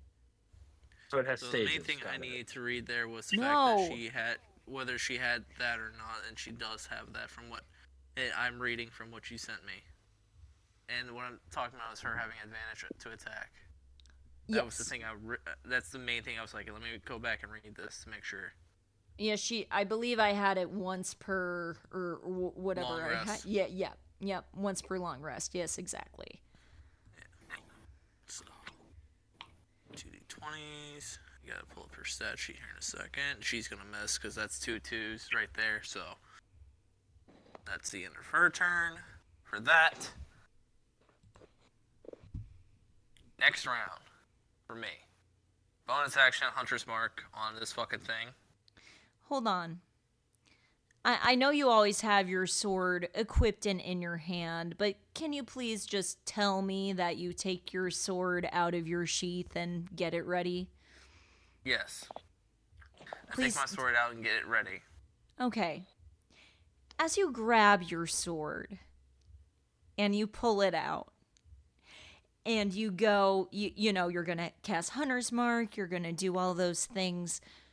You are going to feel a very odd, dark energy coming from your sword. Oh, lovely. And you're going to hear this bright and also evil female voice telepathically speaking to you in your head. And she's going to go, "Oh, hi. You're gonna be fun.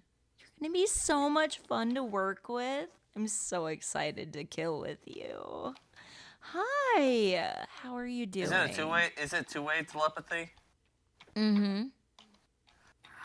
Not now. I'm a little busy.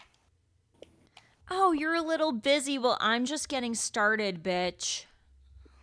Why do all these swords have personalities? Well, if you wait a second, you're gonna Completely find. improv, dude.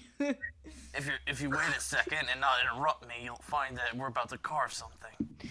Ooh, yes, I'm excited. What are we? Oh, that thing looks fun too.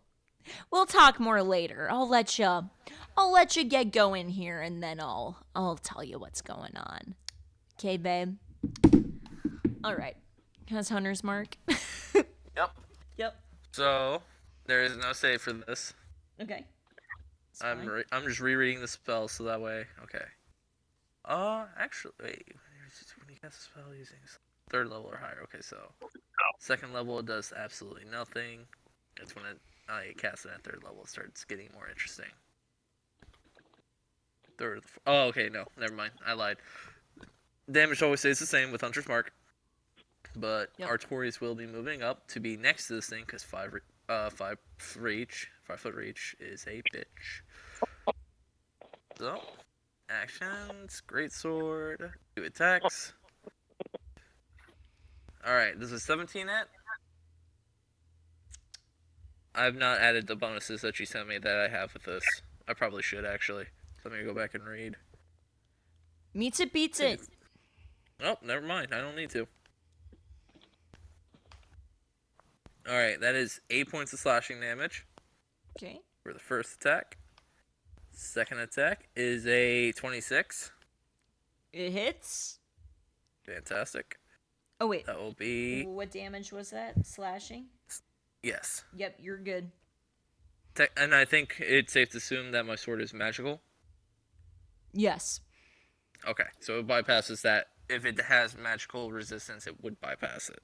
Mm-hmm. Alright, so that's Artorias' turn. Now I need to read something about... Oh wait, Sif. what was the damage on the second hit? 7. Okay. It was relatively low, and like I said, I didn't add any of the other shit just yet. I think that's all on when I crit. So. All right. Yeah. Where do you slice this thing specifically? And I will also ask, and everyone can make a perception when you get 5 feet close up to this thing. But you can also give me a perception with advantage. Fantastic. And where do you And slice? then, I was getting to that. Sorry. And I am. No, you're fine. That is a There's a- 16 on perception, and as for where I'm slicing, probably at the base right here. Well, actually, no, I can't reach that. So probably, if we're being realistic, probably just trying to carve my way up to that point. Okay. So, you're able to slice one of those, probably not that thicker one, but the one above it, that smaller vine, shling, cling off there as it's going to fall into the other side of the pond. And then you start, with your second hit, you start to, hack away at that bottom tendril there that is clinging onto the side of the pond there. And it'll tilt a little bit, but then get its composure back up with you said it was a 17? 16 for perception. 16. Okay, so with the 16, you're going to notice, you see that head there, and then you see that bright green-esque coil in the center of it. That bright green coil is emanating a big, bright, fluorescent lime green light, and it feels to also be emitting off some sort of magic that seems to be somewhat propelling this monster. And I'm gonna signal to Sif to target that. Okay. That is by the way, that is the best whistle I've ever done. I can't whistle to save my life. Yeah, that was good. Kind of caught me off guard, but I loved it. All right. Alright, with her, that is alright. So that is a 15 to hit, so she will not hit, I believe. No. Yeah. Okay. All right. And Now she only gets one attack currently, I believe. I swear to Yes. God. I swear to God, I know what I'm doing. I promise. I know you're good. Optional training. Oh, you get a full additional turn, and I totally forgot about my own home. Yeah, no, rule. this is technically the second turn. Yeah. Because my first turn was making her large. If you get a nat 20 in my game for initiative, you get an additional turn immediately after. That's Okay, so a fun thing I do. So, yes. addition, the beast can text now count as magical. Okay, so fun fact. If Sif does manage to land a bite attack, her attacks are magical. Okay. As per 7th level ranger. I'm so glad I bought a legal pad because this is so much easier for me now. Okay. That is the end of my turn. All right. Oh, and that was your second turn. Yes. Okay. End of my turns, plural. Now we're on to Nibbles with Apollo on deck and Harold in the wings. So Nibbles, to try to get out of this, he needs to make a strength save, which is a DC 18. Oh, yikers. He got a natural 1. Oh, Nibbles. Nibbles He is dead. Oh, dead. Nibbles. Oh, Nibbles. Nibbles as he tries to, wriggle and struggle and get out of this, he is going to be pulled forward 10 feet towards this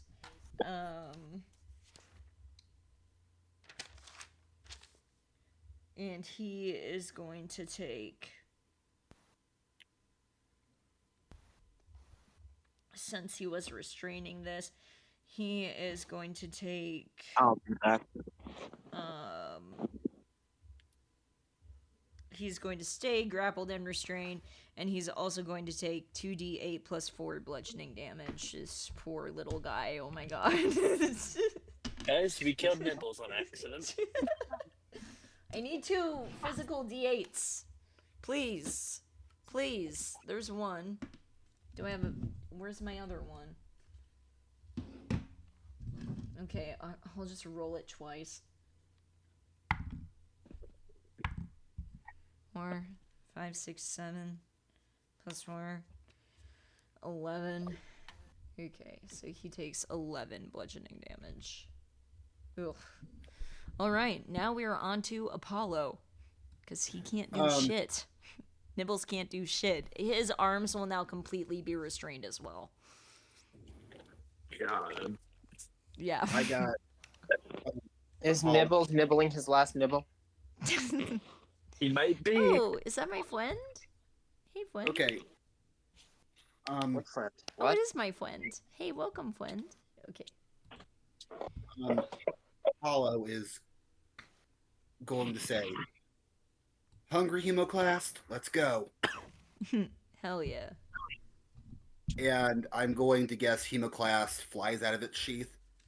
Oh yeah, Hemoclast just shoots out, so anxious, so ready to go. First round, we're going to set up, and then we'll go in. Just bear with me. Bonus action. I prefer blood, but I suppose it'll do. I am sorry, I don't get to choose our victims. Well, I mean, yeah, yes. Is this two-way telepathy as well? Yeah, yeah. Okay. Yes. Any sentient magic items, I'm gonna make them 2-way telepathy because it's better, you know. Okay. To have those conversations happening. I I'm might going get one of those. I'm going to Why bonus is- action Blade Song, which gives me a +5 to AC Mm-hmm. and 10 extra feet of movement. Mm-hmm.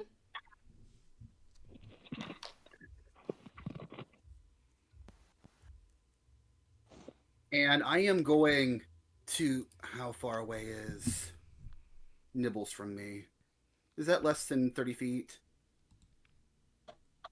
Yeah, that's yeah, he's 15 feet, but listen, he's super close to this fucking thing. I would say he's like really like, you know, he's being held really up close and personal to it. So He's yes, it's basically in 15 it. feet, but you know, yes. I got a nice little... Hemoclast is going to start to glow a violent white as Apollo's feathers circle around. Nibbles as Apollo casts Odaluk's Resilience. A sphere of shimmering force encloses around an object large or smaller within range. Just 30. An unwilling creature must make a dexterity saving throw. On a failed save, the creature is enclosed for the duration. Nothing, not even physical energy or other spell effects, can pass through the barrier, in or out. Though a creature within the sphere can breathe there. The sphere is immune to all damage damaged by attacks effects originating from outside. Nor can a creature inside the sphere take damage anything outside it. So this is kind of a gray area because I'm thinking because Nibbles would allow this to happen, but can this only be cast on a if it's an unwilling creature? And then if it's an unwilling creature, they have to make the save. But and then my other question is, should I technically rule this vine tendril as a unwilling creature? Because technically it's connected to it. It only covers one creature. Okay. All right. Yeah. So I'll allow that cover Nibbles. Yes, absolutely. But I need to finish reading it. It's just large enough to contain the creature or object inside, so it's only big enough to cover Nibbles. An enclosed creature can use its action to push against the sphere's walls, thus roll the sphere up to half the creature's. Similarly, the globe can be picked up and moved around by another creature. A disintegrate spell targeting the globe destroys without harm. and it lasts for 1 minute. Okay. And now Apollo is going to 30 feet up into the air and 15 feet back. Okay. 30 because he has a movement speed of 50 right now. Okay, and that is... Oh, I'm supposed to be back one more, aren't I? Okay, right here. But that is my turn. Okay, so on being enclosed in this, I'm imagining that when you cast this around Nibbles, it's going to sever and cut off that vine tendril from where he was being held, and this. I mean, oh, I was thinking more of forcing it. It's like pushing it back a bit, but it's still close. it would push it up. He would still have the. He would still have him. The vine would still wrap around it. Oh, okay. I'm not really sure how this works then. I guess I'm confused. Well, no, it wouldn't. It's not a damaging spell whatsoever. It wouldn't damage anything. Oh, it's just protecting him. Yeah. Oh, gotcha. It's just a magic barrier that protects him. Gotcha. Kind of like a wall force. Kind of. But much smaller scale and much less powerful. Yes, indeed. Okay. All right. Next, we are on to Harold with Heli on deck and the Viniloft in the wings. Can someone put a status thing around Nibbles so we can be reminded that he's protected? I don't have Make any it look status awesome. things. I do. I got you. Oh, thank you. Thanks, CoDM. Thank Make you. it look awesome. Make him look sick as hell, bro. Sick as a little ham, bro. Okay. Harold, you're up. It looks like one of those bubble shields from Sonic. Yeah. That's essentially what it is. Just think of it as a ring. Okay. Others covering him. Harold is gonna wild shape because he does that. He be a druid.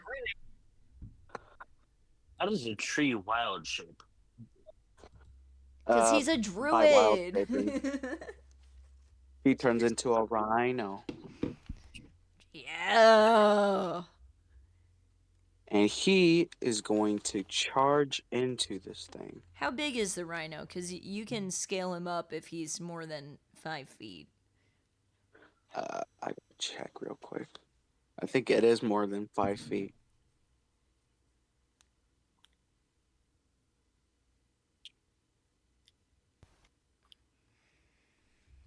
Alright, here we go.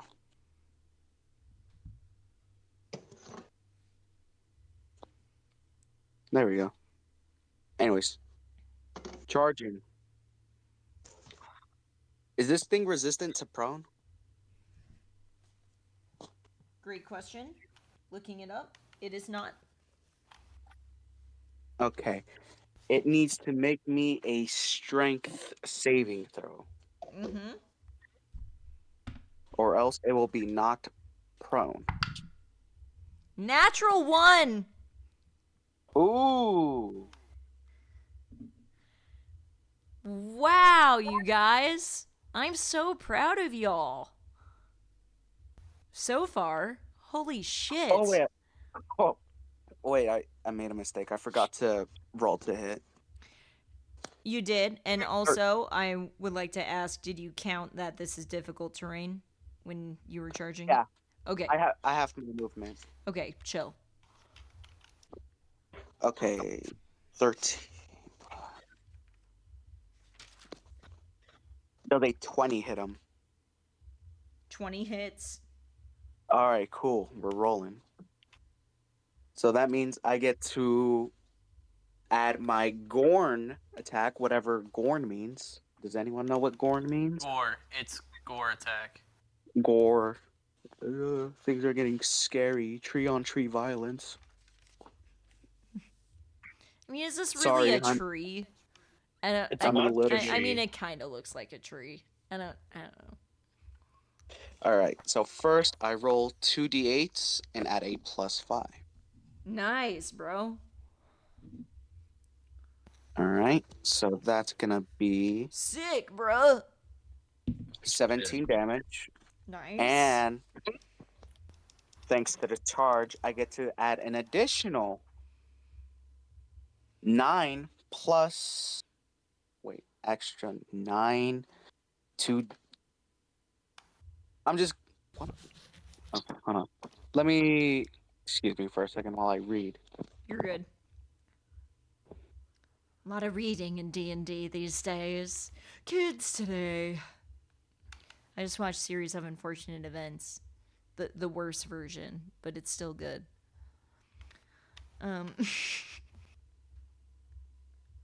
Anyways, it takes an additional 2d8 as well. Alright, roll it up. Just 2d8s. And that's an additional 9. Nice. So 17 it plus takes 9. 26 damage in total. Wow. How much health does this thing have? I do not disclose that information, but I do let you know when it's getting low. When I it's will dead. say. How'd it get I when I do got say I gold? do say when it's at half, and I do say when it's close to death. But that's what most DMs do. So But Got it. how does it look after I got a bit gory? it's still pretty. It's still thrashing. I'm gonna thrash harder on my next turn. Don't take that out of context. I Ayo. did. Ayo. So that was 26. You said. Yes. I'm good at addition. I'm not good at subtraction. I do need my calculator. Okay. And I will return back. All right, no problem. We are on to Helly with the Viniloft on deck and Jace in the wings.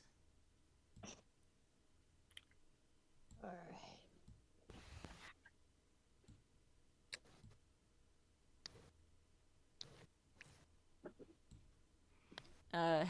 Helly, are you here? Yeah, I'm here. I'm just looking at what I got. Nope, you're good.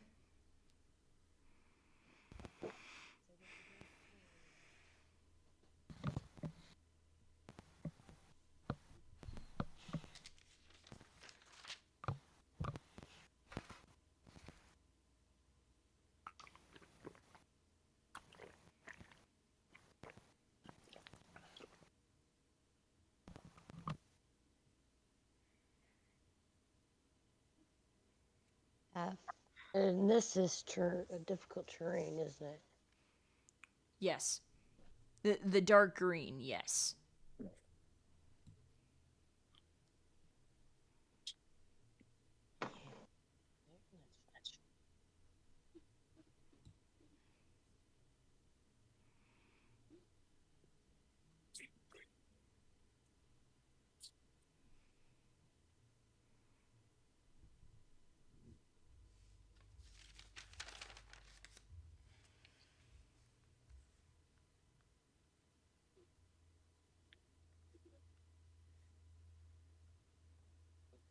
And that's pretty much how far I can go. 25 feet, and half of that is 12.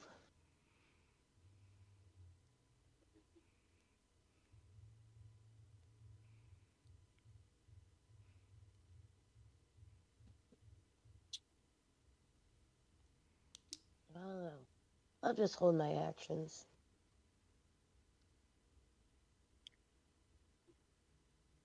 Okay.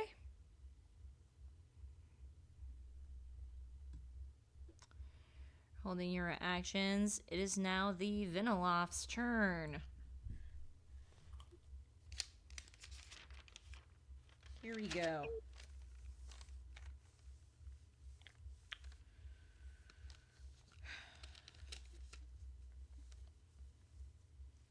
the Viniloft makes 2 attacks per action. So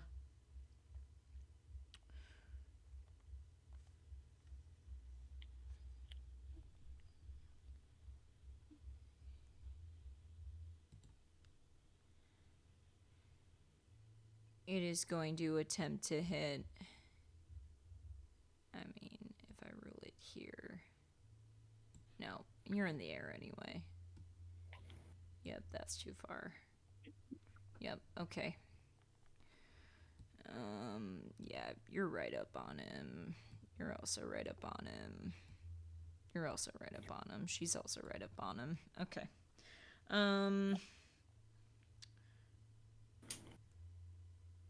Artorias, these 2 attacks will be going at you. Okay. AC 16.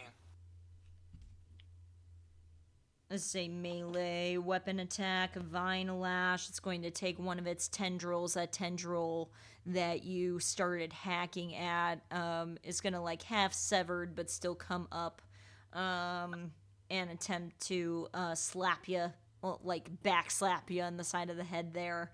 It's a pretty thick boy though. Oh god.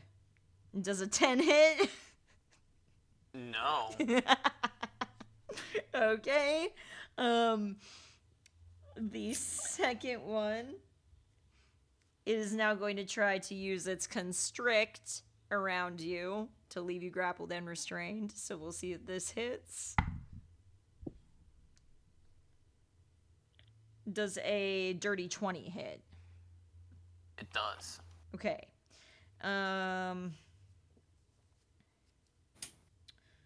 So you will take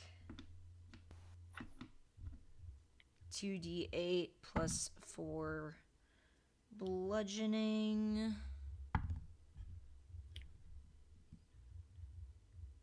That's 13 bludgeoning damage, and you are grappled, but you can, if you would like, use your reaction immediately to do a DC 14 strength save to escape. Absolutely. All right. And I think 23 passes. It does indeed. So you take this damage, you're restrained, but you're able to immediately break out of it. And until the grapple ends, target is restrained, and I can't use this attack again on another turn. Okay, so since you're out of it, I can use this again on my next turn. As a bonus action, I'm going to ready Toxic Bloom, and I'm not going to tell you what that is. And then that'll be the Viniloft's turn. So next we are on to Jace with Torbrook on deck and Naomi in the wings. I'm going to bonus action insightful fighting. So the 3 is going to make a deception check, and I need to beat it with my insight check. The tree makes a deception? Yes. The Viniloft makes a deception? Yes. Can it? Yes. Okay. All right. Yeah. I'm just trying to remember what skill. Oh, it's literally, I literally have my skill list up. It's charisma. Okay, lit. I have a -2 to charisma. Let's go. Let's go. Natural one, -2 for negative. You know, I was going to use one of my magical blessing points, but I think I should save that one. I think I'm good. That's a I nat think one, I can't- -2, which is negative. Surely I can't mess this one up. Surely I can't fail this. It got a -1, -2. Surely I can't fail this. With a +8, surely I can't. Yeah, no, it's a 24. Yeah, against a -2, no, you got it, buddy. Holy shit, dude. The rolls are hot Alright. tonight. Rolls are Yeah, no, hot I'm tonight. afraid this isn't how things usually go. Okay, so what I'm going to do is I'm going to move back a little bit to, if I can grab thank you to about here. I'm gonna get a bit more range because I have that ability. Actually, I can move back an additional 5 feet. Might as well. And I am going to use my sling. Mm-hmm. Yeah. And I do get sneak attack with this because I used insightful fighting, and also because there's like 5 people that are just surrounding this thing. And that is a 18 to hit. 18 hits. And that is 17 bludgeoning damage. Wow. And that is it for my turn. All right.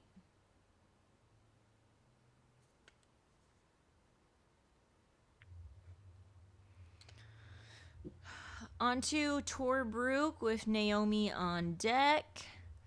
And then we will go to a 10-minute break before round 2.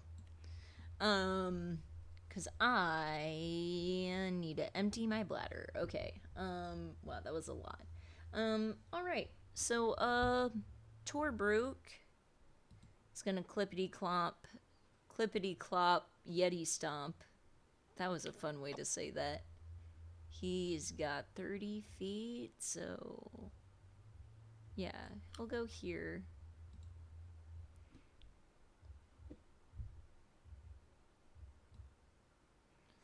I believe it was here. I should have done the movement thingy, whatever. And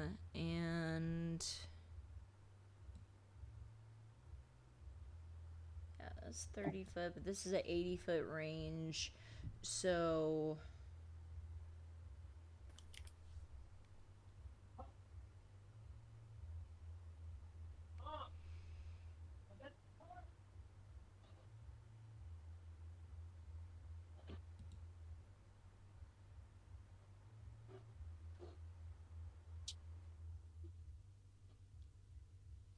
hurl it within 30 feet. I did do a test on this earlier.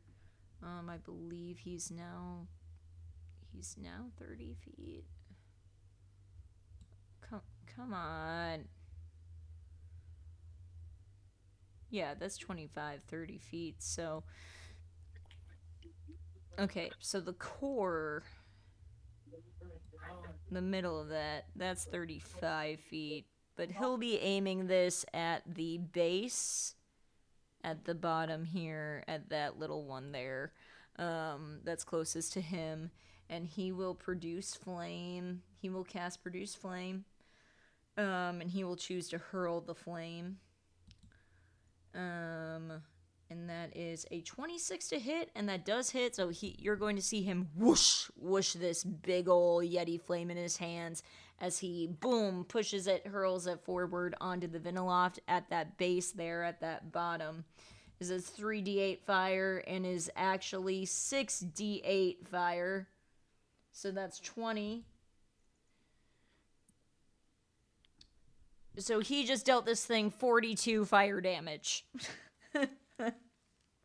As that big vine there is just caught ablaze, and the Viniloft is going to start to lay down and start to, it's like leaning on its butt now with this vine completely turned ablaze and completely gone, as it is vulnerable to fire. And I will tell you that because you just saw that happen. As it got 42 fucking fire damage from Torbrook. So you're laughing, you're not gonna be laughing. Okay. Wow, I'm big balls right now. Okay, so that was main action. Bonus action, he's not 5 feet near it. He's not going to do that. That was all his movement, so he's just going to stay there. And we are on to Naomi before we go to a 10-minute break. Oh god, I've never done combat before. You're good. So what you can do in combat is you can use movement up to your movement speed. You can also use a action, and a action is either casting a spell, taking the attack action, or choosing to do a check of some sort. Some DMs also either do a check as a bonus action, free action, main action, depends on the DM. And then you also have bonus actions. So just kind of fiddle around with your sheet. You have actions at the top there, and then spells, inventory, feats, things like that. But when you go to actions, you'll have a bunch of tabs on the side. So you'll have attack, action, bonus action. And then if you want to check out your like class feats and things like that, that is all under features and traits. So Could I pull out my short bow? yeah, for sure. And if you don't have it equipped, just go to inventory and then you'll Yeah, click I the just little. equipped it. Yeah. Chill. Do I equip the arrows too, or? Yes, indeed. You can't use it without the arrows. Yeah, I know that. How far away would I have to be to start like shooting at it? Okay, so on your attack thing, go to actions, you go to all, or you go to attack. It should say your Action. short bow, and under range it'll have like that bold number. That's how far away you need to be in order to hit. 80. Okay, so then on the side of Owlbear, there's a little measuring tool that you can click. And Measure. you can do that right from where you're at. You don't even have to move. So it's at 80-foot range. So do I just hit what do I hit to roll the attack then? So then you just roll the where it says hit DC, you'll roll that plus number. Click that plus number and it'll roll it for you. 12. 12 unfortunately does not hit. Damn. And at the top it should say how many attacks you get per action. 1. Okay. So now you can either use movement to go forward or use a bonus action if you have a bonus action. Bonus action. How do I tell if I have a bonus action? If you go to actions, the actions tab, there's a sub tab that says bonus action, and if you click on that, it'll let you know. Actions in comp. Bonus action. 2 weapon fighting. I don't know. You have stuff like hide as a bonus action, as a rogue.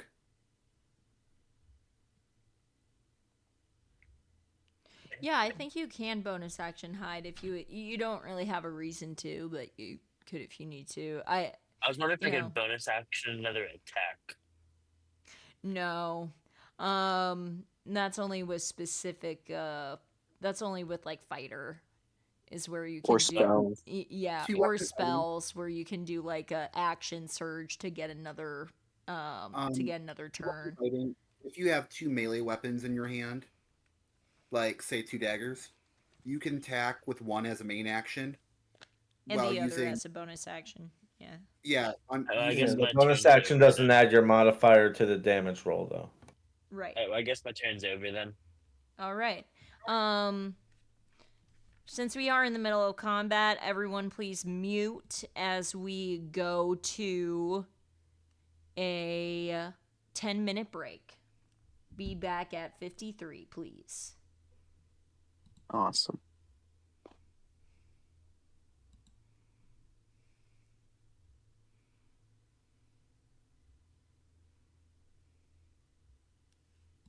Except for Wise. Wise doesn't need to mute because he's my co-DM. All right, folks, thank you so much for being here. I hope you're enjoying this combat so far. I'm going to go to a quick BRB, 10 minutes. Don't go anywhere.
Thank you, y'all, for being here.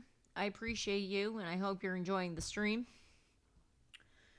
A little bit about me, if this is your first time here, I'm Haunted Hayden. It's Halloween every day on this channel. I do Potion Panic every Monday night from 7 to 11. We were a little late tonight, so we might go a little bit longer. Just depends on how things go here. I also play games like Animal Crossing. I also do a lot of D&D prep for these sessions on stream throughout the week as well. I'm trying to be more consistent throughout the week. The only consistent day I really am right now is Mondays for Potion Panic. But you know, eventually I'm gonna have a couple other D&D sessions going on throughout the week too.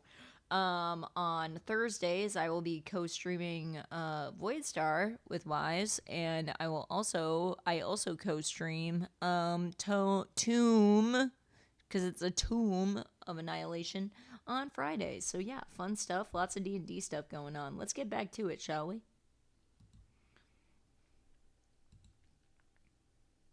Alright, y'all can all mute as we are back from break, if everyone else is back here. As we are back at the top of initiative order with, I want to call you Artie. It's like a nickname, but I don't think your character would like that, so I'm just gonna go Artorias. Alright. I need to get my Duperoni. Same deal. He scares me. Your character scares the DM. Okay, moving on. Good. I hope so. Wow. At that point, at least now I know I can challenge a god. Go, goodness gracious. Great balls of fire. All right, Alright, so- you're right up on this thing. What you doing? Depends on the god. First attack is a natural 1. Lovely. What are you attacking? Are you starting with Sif, or are you... I'm starting with myself as Okay. Artorias. Okay.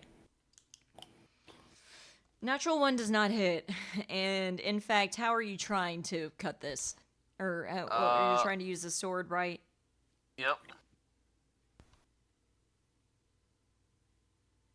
You're trying to slash through that final vine, that vine you were trying at earlier? Yep. Okay. So since this is a natural 1, you're gonna pull that sword up, you're gonna try to go down, and that voice is going to go in your head, and she's just gonna be like, nah, I don't feel like it. I don't feel like it right now. I'm tired.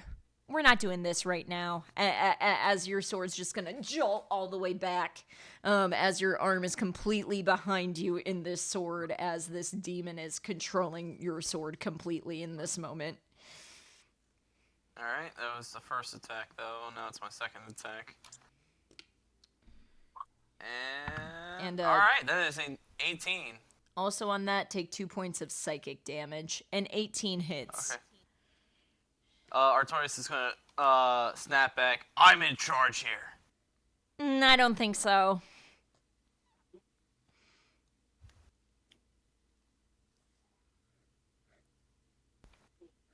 Alright, that is 10 points of slashing damage. And now it's Sif. Hold up. Yep, you're good. You're fine. God damn. Homegirl, can you not get above a fucking 17 tonight? Oh, is Sif tanking? Oh no. She got a 16. 16 does not hit. Wait, does she not have pack tactics? Oh, wait, that is with pack tech. Wait, did I not roll? Oh, twice? you Yeah, I roll. rolled Oh, twice. that's with. Oh, okay. My bad. I'm Wait, actually did not I in not- the logs. My bad. I'm just making I was sure. like, wait, did I not roll twice? And I looked. I was like, yeah, I did. Yeah. So.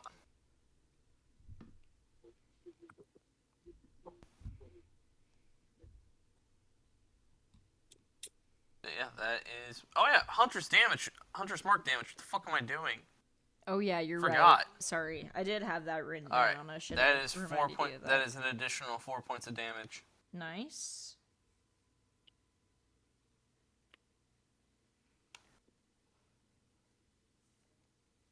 Which also means because I took damage, I need to make a con save. I will say And the Venoloft is less than halved now. Hunter's mark drops because I took damage and I failed my con save. I rolled a 6. That's fine. It's all right.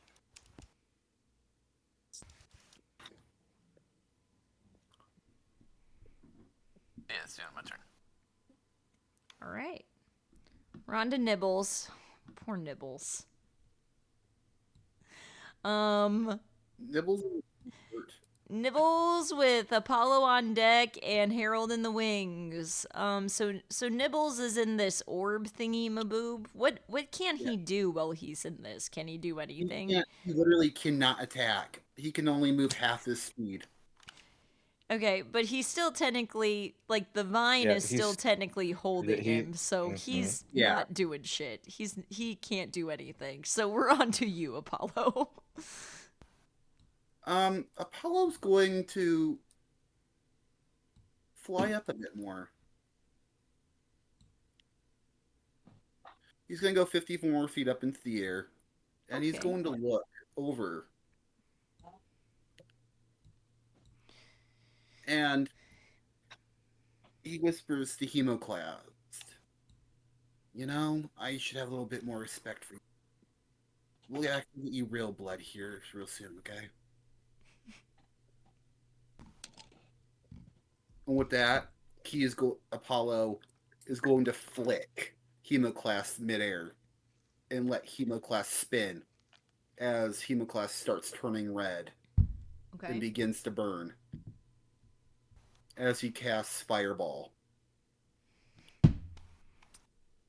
Yes.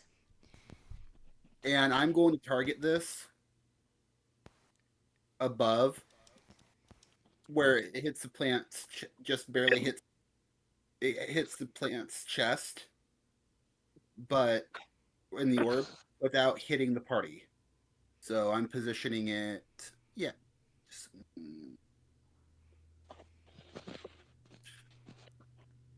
You'll need to go a little bit more to the side so it doesn't touch a heli there. Yep. That's my intentions, even though I can't move it. Oh, I can move it. I got Okay, you. I got it. Oh, okay. Yes. Okay. Where specifically are you hitting this thing? I'm going to catch it in its core while being wary of how I'm hitting so I don't hit the party. So he's having Hemoclast spin and hone in to manipulate the floating fireball to land perfectly. Think of like Tinkerbell when you think Tinkerbell is just that little light. Yeah. So you're going directly on the core. Is that correct? Mm-hmm. Okay. All right. Castaway. Tom Hanks. Yes. Roll. What's the shit? Yes. Make me a dexterity saving throw.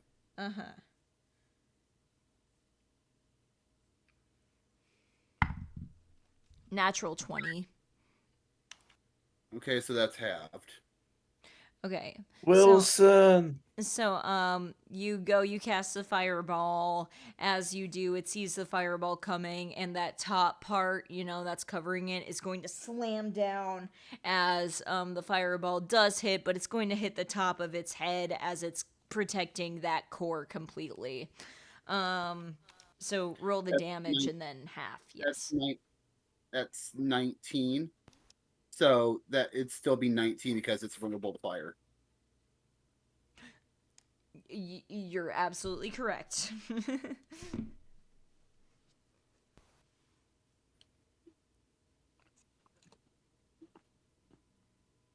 That was a waste of a fireball.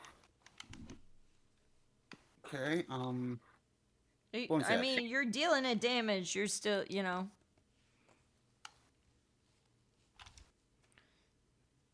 You're doing good.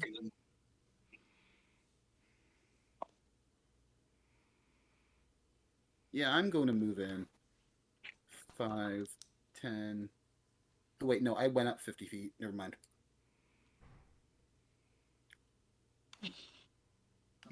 That is my turn. All right. Next, we are on to Harold with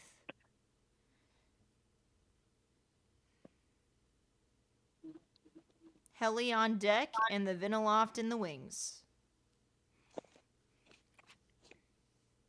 Quick question. Yes. Does Harold still have his sphere of fire? Is it programmed inside of him? The sphere of fire. Fire That's sphere. his.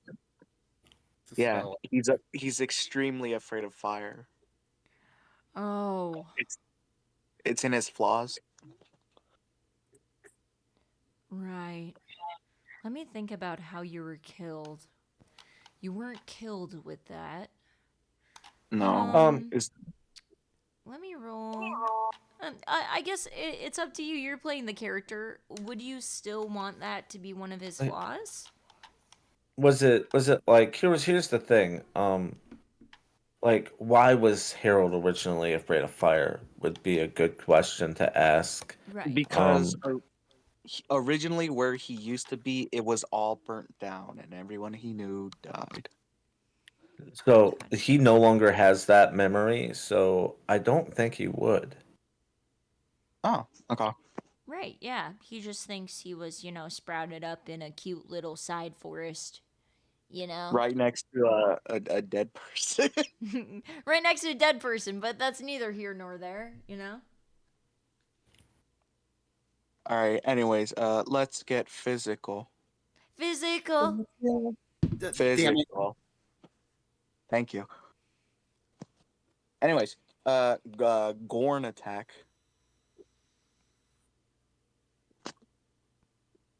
You mean gore? Oh yeah, sorry. I meant to say Gorn. Yeah, Gorn, Oh, wait, no. and I was like,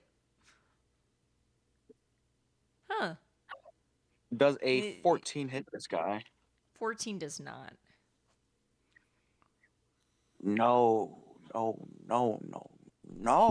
That's not good. Da, da, da, da, da, da. I can't do anything else.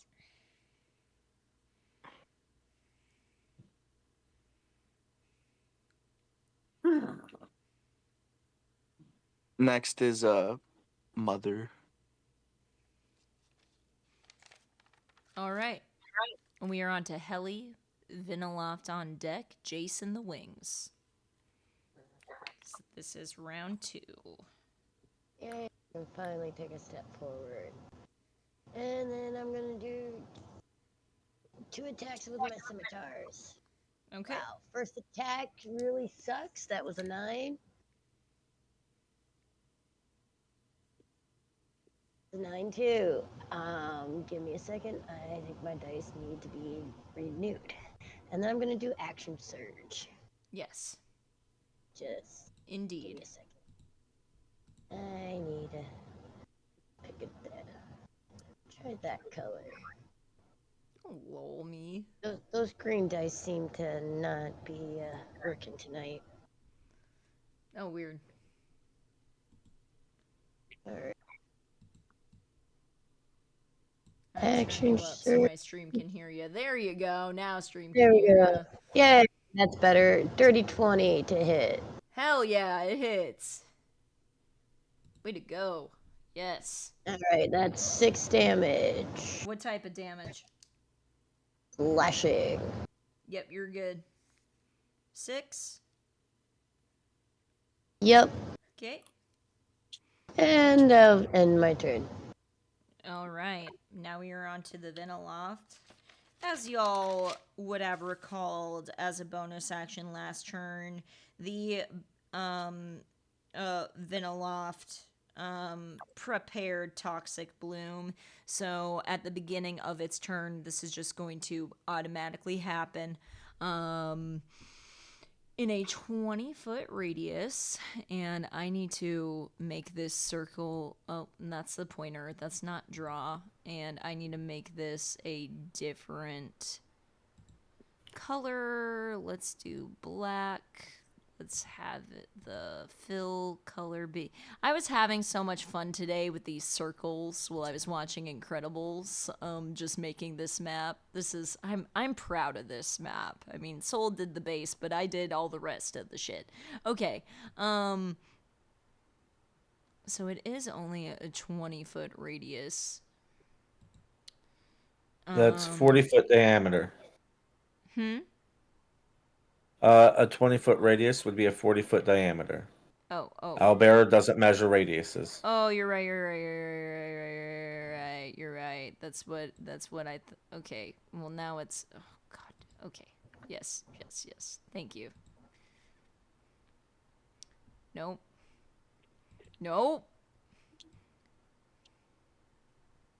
Are you trying to center that on me? No. She's just trying to make it. I'm just trying to make it. What? No, of course not, Apollo. Stop acting crazy, man. You're paranoid. I am Okay. How much centering damage it. is I just need to remind you guys, I am literally 80 feet up in the air.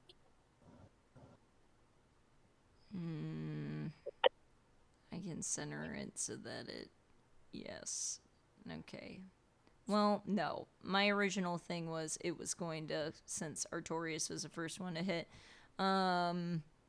that's just fair in my monster's eyes. This is going to be centered on Sif.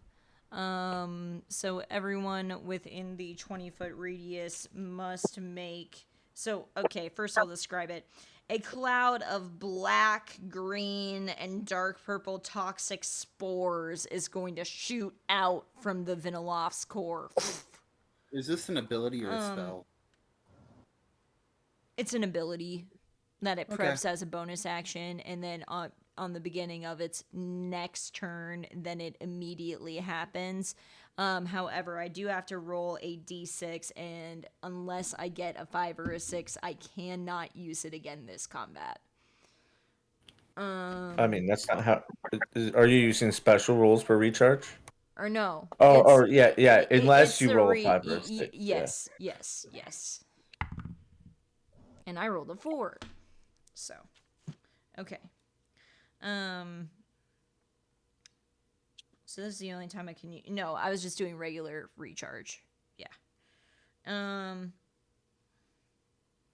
So everyone... Because that happens. You recharge every turn. That's why I asked.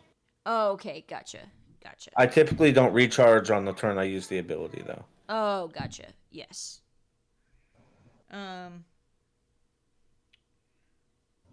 Wait, I'm kind of confused of the This is the first time I've done the dice recharge.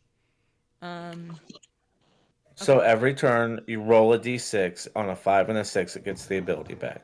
Okay, gotcha. All right.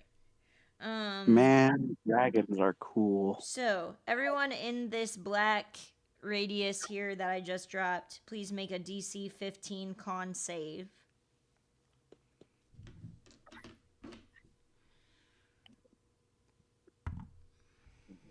Ooh, 20. Let's go.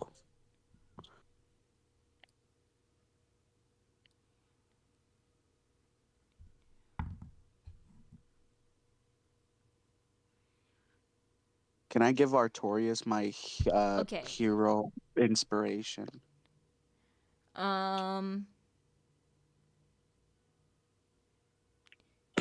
Yes, you can, but I would like you to audibly... Oh, wait, you're a rhino. Never mind. Wait, you're a rhino. Could you do that?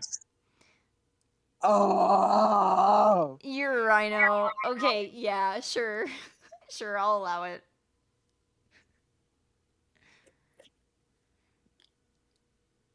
So, Artorias, you can make this with advantage. Thank goodness, because he rolled a 6 immediately after. And you, Harold, will not get diseased as this rhino. However, you are going to take half poison damage, which is 15 poison damage. Gasp. Artorias, are you here? Here, I said, oh, I was muted this whole fucking time. Jesus Christ. You're good. I literally was like, I literally said, like, that die fucking cocked. It was between a 19 and a 3. I guess my screaming didn't help. I'm sorry. What did you get? A 6. It was between, like I said, it cocked between a 19 and a 3. Okay, so you're gonna take 30 poison damage, and I have to roll on the disease chart for you. I'm sorry. So people who succeed get half of 30, or take 30, half of 30? I rolled 4d8 IRL, and it was 30.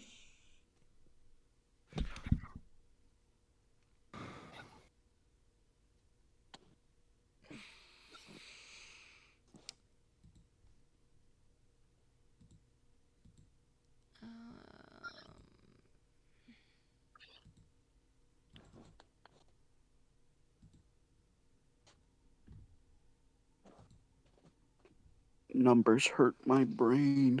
Artorias, please roll me a d4.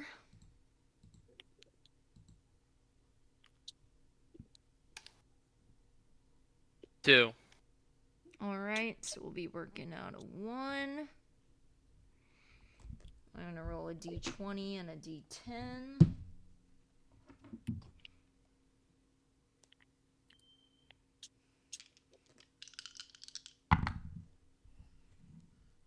Seven, 8, 9, 10, 11.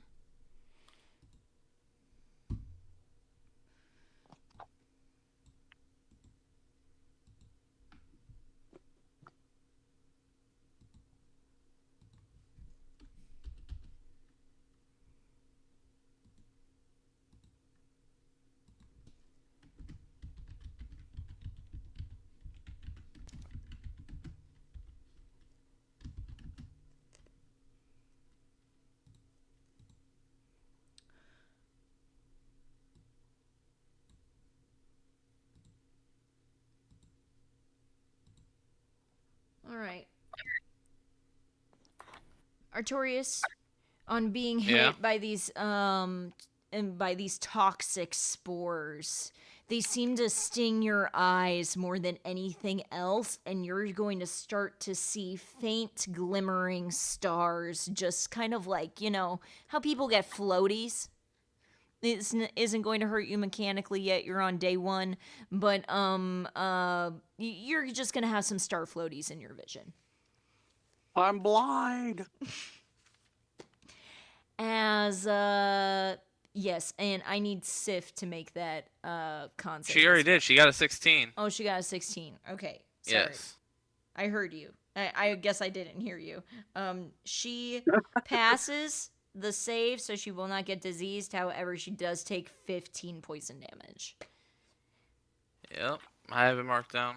Okay, lit. And that is that did not recharge. So we are now on to the Viniloft's main action. As it makes 2 attacks. I feel so bad right now. What's wrong with me? Why do I make this fucking shit like this? Why am I talking like Gilbert Gottfried? Okay. He's dead. I know he is. I'm sorry. Well, I was just watching Snatch Game on RuPaul's Drag Race, and one of the drag queens did Gilbert Gottfried. Anyway, all right, Helly, these attacks. A great geese. These 2 attacks will be going at you.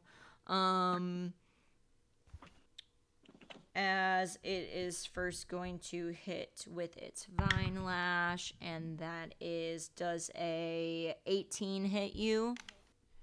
Yes, it does. All right. 2d6 plus 4 slashing. That's 8 slashing damage. And please make me a DC 14 strength save.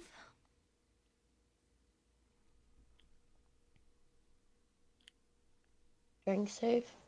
Yes. 16. You pass the save, so you will not be pulled basically into its core/mouth area. So that's good.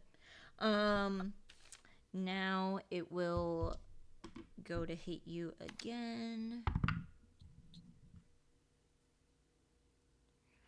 I'm assuming a 25 hits you. It does. Okay.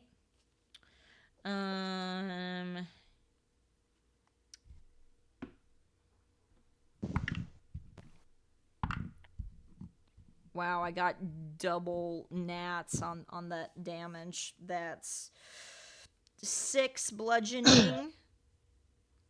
And you are grappled, but you can immediately use your reaction if you would like to do a DC 14 strength save to immediately escape the grapple. Yeah, that's a 10. I don't succeed.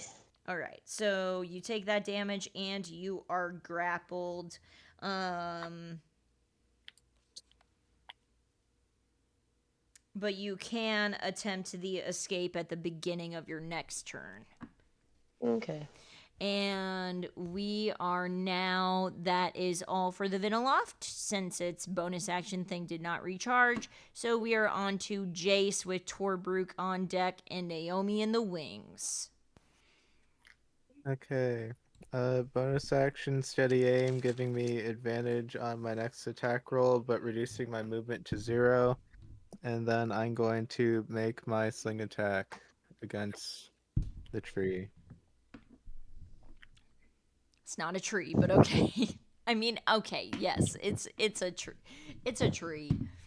It's not a tree. Is it a tree? I don't know. Existential tree crisis. My attack against the not a tree, open parentheses, totally a tree, close parentheses. Okay. 18 to hit. 18 hits. Alright, that is 23 bludgeoning. Woo! And that's it for my turn. Bludgeoning is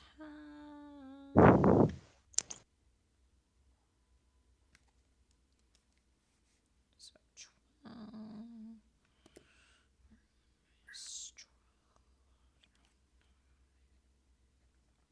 Y'all are getting pretty close.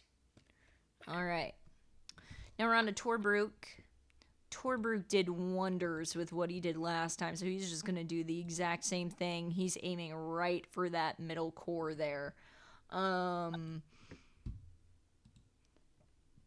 He will do that produce flame again.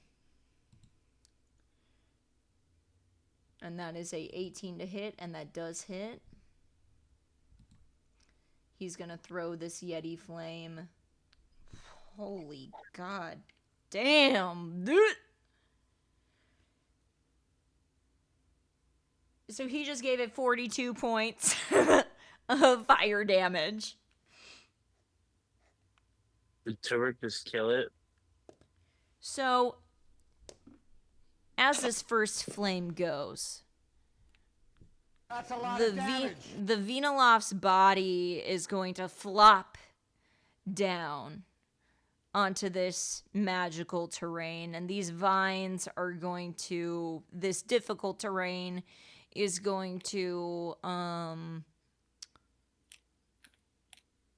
not be difficult terrain anymore, but you're not going to fall into the water. These vines will just start to go brown and withered while still propelling you up, because I'm not going to have everyone fall into the water right now. As the Viniloft's body around the core is going to flop down completely. It appears to be dead. However, that green glowing core is going to still be vibrating and glowing a bright, piercing green.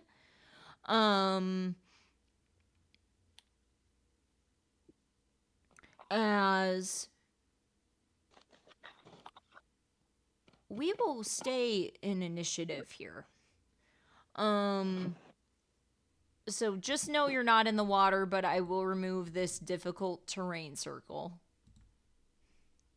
And I will remove this spore circle as well, but just know you're on solid ground right now. As this is Flopsy Popsy, but that core is still glowing. But as you see the core glowing, it is, kind of fading, flickering. That light's kind of fading, flickering out, trying to keep that, kind of propelled there. Trying to keep the monster propelled there. As we will go to Naomi next. Oh god.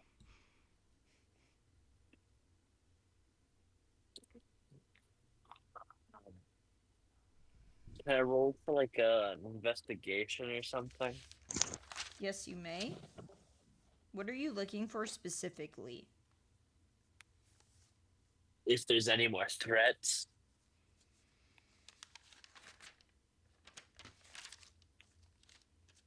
And like if it's like actually dead.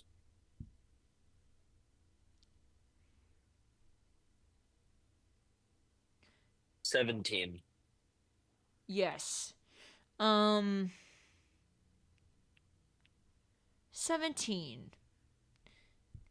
The body around the core seems completely dead at this point. However, the core itself.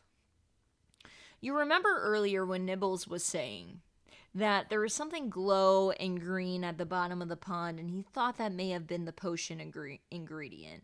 Something kind of clicks into your mind that this core might be that, but you're not completely positive.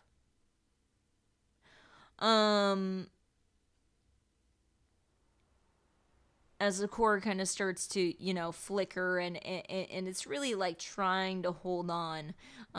You're not sure that if this core stays where it's at, if the threats would be completely gone. Can I pick it up if I move closer? You can I definitely. thought you said it was someone else's turn. Are they out of like No, this is Naomi's turn. initiative? This is Naomi's turn. Oh, my bad. I'm tripping. No, you're good. Excuse me. No, it's Torberg, then Naomi, then we're on to Arturius. She wouldn't be able to pick it up. Never mind, then. She wouldn't be close enough. You can still use your movement, and then you'll be closer to it next time. I'll be over there, so... it's that one.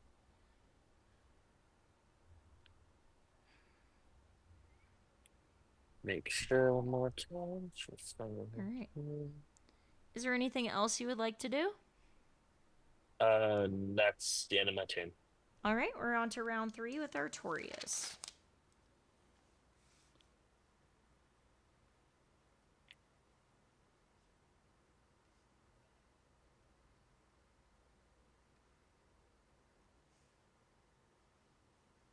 Oh shit, I was muted. Fuck. God damn it. You're good. I'm readying my action for in case something hostile comes out. Me and Tiff both. Okay. Alright, that's my turn. Alright. Does... I guess Nibbles would just be dropped down in this orb after the Viniloft body flops over there, but he's still in that spell thing, right? So he still can't really do anything. Can sound be heard outside of this spell? It doesn't say, but it doesn't say anything like I that. imagine so. I imagine sound can pass through it. Okay. He's gonna go, I think that might be it. I think that might be what we need. I think that might be the legendary item, maybe. I don't know. It seems pretty cool. It seems pretty cool, guys. It seems pretty cool, guys. That's not his voice. He's not a Valley Girl. That's all he's gonna say. It seems pretty cool, guys. As we're gonna move on to Apollo. Apollo is going to hold his main action, but actually no. Apollo's going to go the 50 feet.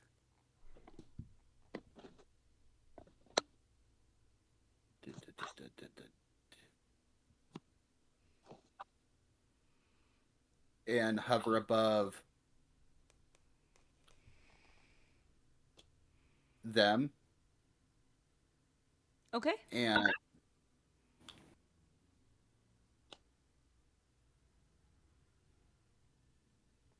hover above them and into bonus action feet above them. And forget what I said about the action. I am going to use Healing Rains ability. So, on each of your guys, at the beginning of each turn, You're cutting out. You are cutting out a lot. I'm using Healing Rains as I'm 10 feet above them. I Misty stepped. Misty Step does a bonus action. Yep, that was my bonus action. Yep. And then movement. Yep, bonus action movement, and then main action. I'm going to use my ability Healing Rains, and on everyone's at the beginning of everyone's turn, when a 20-foot radius around me gets healed 1d8 plus 5 at the start of their turns for 1 minute.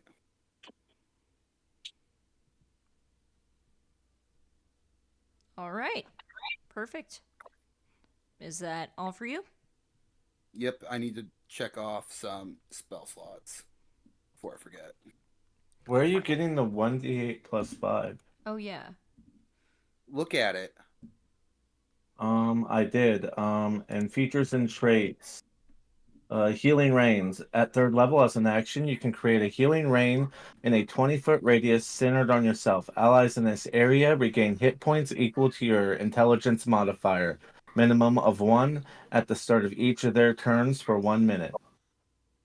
Wait. Did I fuck that wording up? Oh, if you click on it, though, it says allies in these areas get 1d8 plus your intelligence modifier. Oh, that's weird.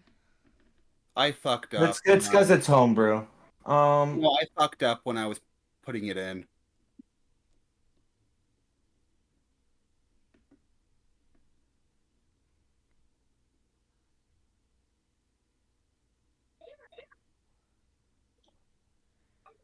I need to fix that then. After You're session. good. We'll just do your intelligence modifier. And then I fix it after session. Mm-hmm. Unfortunately, I have to cut out early because I gotta get up at like 5:30 in the morning tomorrow. Oh. All right. All right. Talk to y'all later. Yep. Have a good night. You too. Bye. Bye. That's speech. Yeah, so everyone they're gonna get 5 for the moment. Every turn. I need to fix that.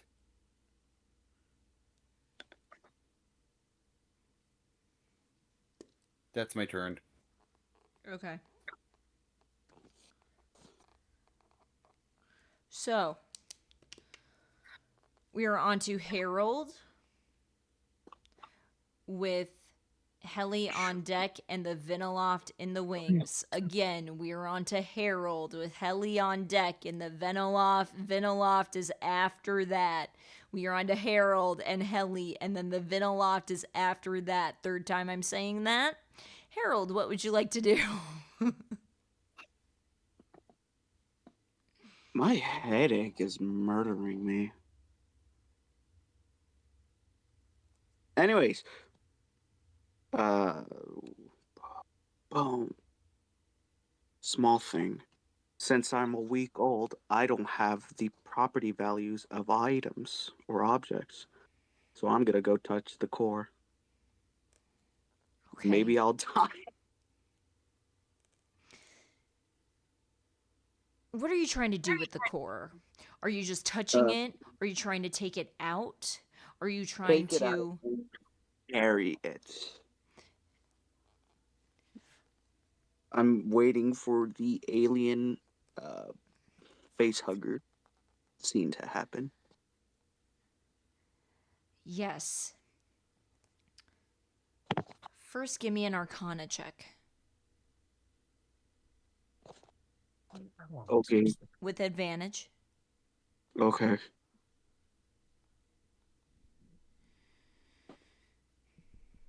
$17. Yes. You can tell, and you know innately, and I don't know if you know, and you can let your party know this, or what have you. So glad you got that.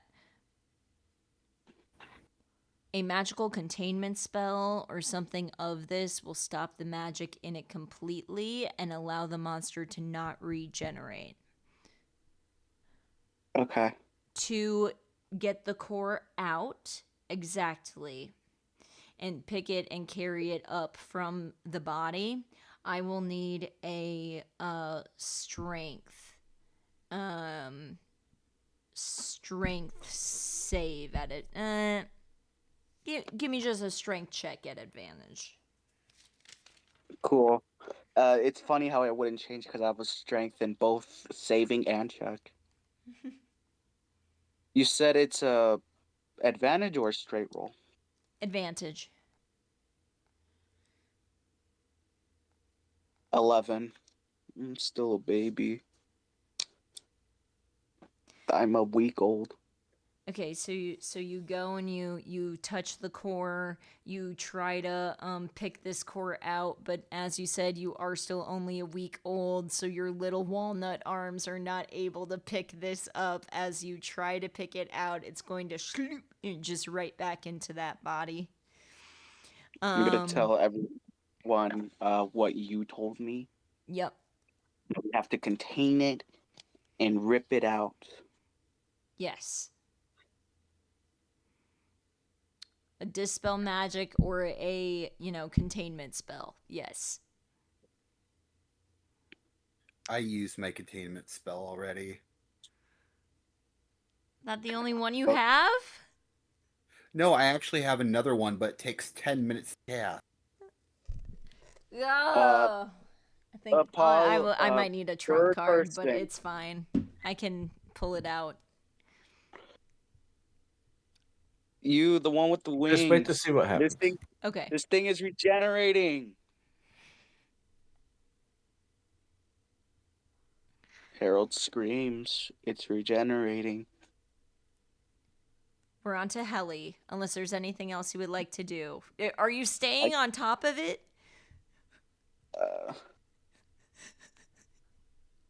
Oh, it takes a minute to cast. That would be a full round. Do I want to stay here 10 and help rounds, the next actually. person? Oh, 10, or 10 run rounds, away? yes. Or 10 turns. 10 turns, one 10, round. 10 You're right. turns. Just stay there. I'll be up there. Okay. All right. Helly, R, we're on to you. Sorry, I'm watching Severance. I couldn't resist. I'm a Severance bitch. Okay. Who couldn't? Helly, Egan. Okay, go. Oh, that's a massive spoiler. Sorry. Shit. No, I didn't say that. Go ahead. Your turn. Can I carve it out using my centaurs? Woo! Yes. I got 2 attacks, so I'm just gonna try to carve it out with my 2 attacks. Okay. Let's not do attack though. Let's have it be performance. All right. I'll give the help action. I was gonna give you advantage, but yes, you can use the help action. How is Apollo helping from far away? Well, Harold is helping. Got a 19. Yeah. So that's the other thing too. because I had so many ways to do this. So you're able to expertly cut out and carve out this core. It just takes you a little bit, and you find exactly where the magical tendril is being controlled by the body of the Vinaloft. And as you sever that off completely, congratulations, you have secured the Vinaloft core, and we are out of combat, folks. Yeah. First things first. I am going to fly over and land And I have in an front of- image for this. before my spell ends on our lovely Ham Ham. I'm going to pick up the orb, and I'm just going to glare at him. You're gonna what? Have we learned any? He's going to pick up the orbed Ham Ham, Yes. and he's going to glare at Nibbles. Have we learned anything today about not touching glowing shit? I mean, I didn't really get to touch it, did I? He has a point. You are the one who caused all this. Oh, that's a cool Pokeball. Who is Darth Vadering right now? Oh my god. That's for real. I have to make this joke. He's a hamster in a ball. Yeah, no, I get it. Oh my god. He's just gonna shake the ball now. What? Stop it. Jesus. No, well, what? No, stop. Jeez, I like jumping into things. And he's Okay. going to roll it back into the center of the pond and lose concentration. As he'll bust out of it. Yep, and now he's all wet. Hey DM, can I see if those undying and dying vines are still there? They're not. Damn it. What about our bridge? Yeah, the bridge would be gone too. All right, I'm just gonna move them like here. Yeah.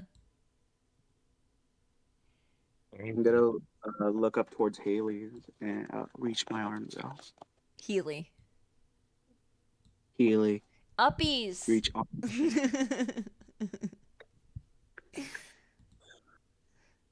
Wait, what about Healy? I thought you pronounced it Helly. Oh yeah, Kelly has Helly. great Helly. I have so Why many can't- HAHEL names in my I have so many names in this in my life that just have H's and L's in them. Because then I'm Hiles, and then in Critical Crumble I have Healy, and then in this there's Helly, and then my dead name is, y'all know what my dead name is. Crazy. All right. Anyway. Wait, so did I say their name correctly at first? You did, but you're good. No, you're good. Oh, I thought it was All right. completely. It's Helly. It's Helly. It's Helly, but I will pat the little munchkin and be like, I'm sorry, but you have grown a little too big for me to give you uppies. All right. Yeah, you are 4 feet, Harold. And Helly is. Are you okay? Yeah, I'm 5. I'm just dying. 5 feet 7 inches. Happens to the best So, of us. you know, Are you're you just a little bit too big. Oh. I'll just pat you on the head, but you can call me Healy if you feel like it. So that's I know what only you, but my real name is Helly. Healy. Helly, are you? That's gonna fuck me up a little bit, but I'll be able to separate it. No, because I have a different character in a different campaign that is actually Healy, which is crazy. Okay, are you holding the vine core? At this point, probably, yeah. Okay, because Nibbles was gonna try and dart and take that. I will swiftly move it out of his reach. Oh, Wait, God he's in the damn it! middle. Oh, God He's damn in it! the middle. He's I'm gonna supposed pick to it be up in the out of the air, like I'm sticking it above my head and just watching this little guy jump around like. Hey, I led us here, so I should be the one to take that. Don't And do that. I'm the one that Don't carved do it that. out. I'm So, dying. how about this? If you can get it where it's at, it's yours. Without climbing on me, flying, or anything. You gotta jump. Apollo. Hill athletics to try to jump and take it. And you out of doing your that, I'm hand. gonna toss it up and let Apollo grab it. Since Oh he's my taller God. than me. Well, he got a Apollo- 10 anyway, so.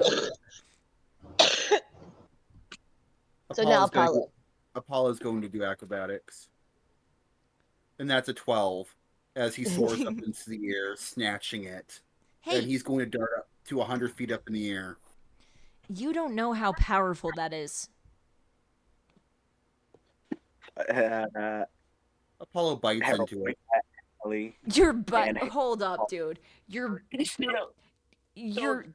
biting into the vine core? Yep. I'm gonna DM, are you sure you want to do that? Bro's about to die. You're gonna make King Bach mad. You know what?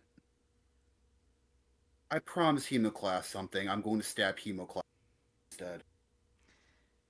You're gonna stab Hemoclast into the vine core. Uh-huh. Are you sure you want to do that? The more and more Apollo thinks about destroying it, the more afraid the DM becomes. For real. Fuck it, let's do it. I have to think a second. Give me a second. You could make it invulnerable. You could make it invincible. No, I know what this thing does. I just... Give me a second. No, you gotta get it right.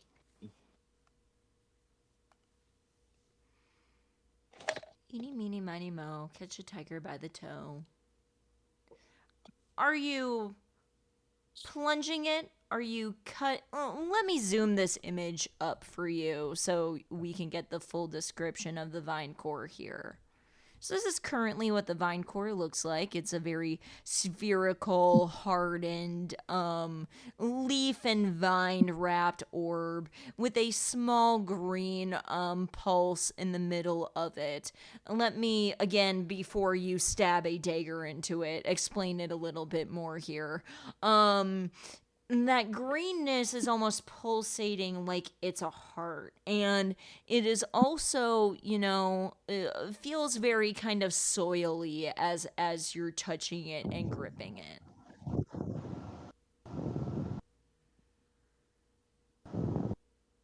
It acts as a heart. So, and he feels compelled to sate Hemoclast since it feels like it has a heart.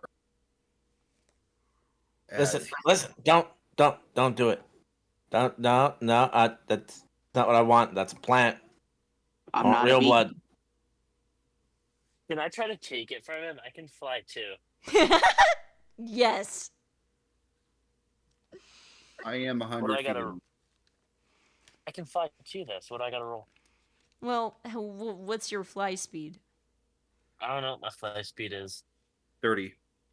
Mine's 40. Yeah, he would outfly me. Never mind.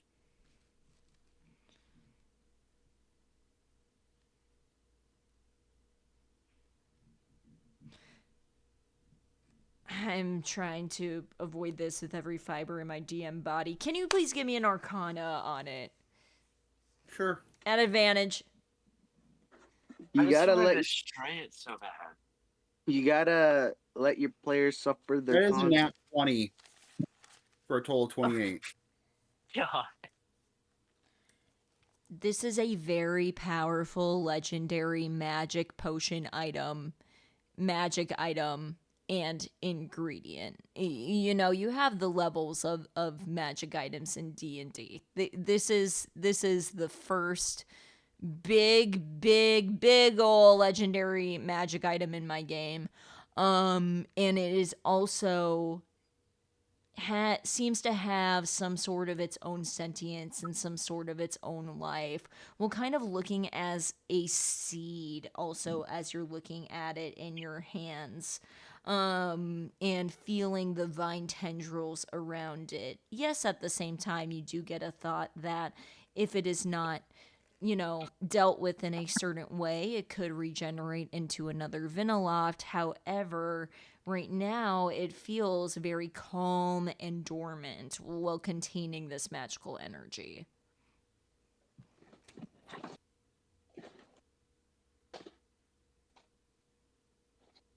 Apollo's going to put it into his pack, handing it to the little bean to hold on to. Give him a ball to play with for the time being. Which one?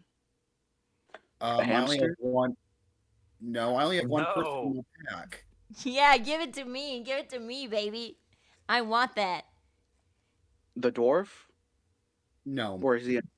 The gnome. Gnome. He's not a dwarf. He's not a low-life fucking bearded dwarf. Sorry. I don't know why I attacked dwarfs there.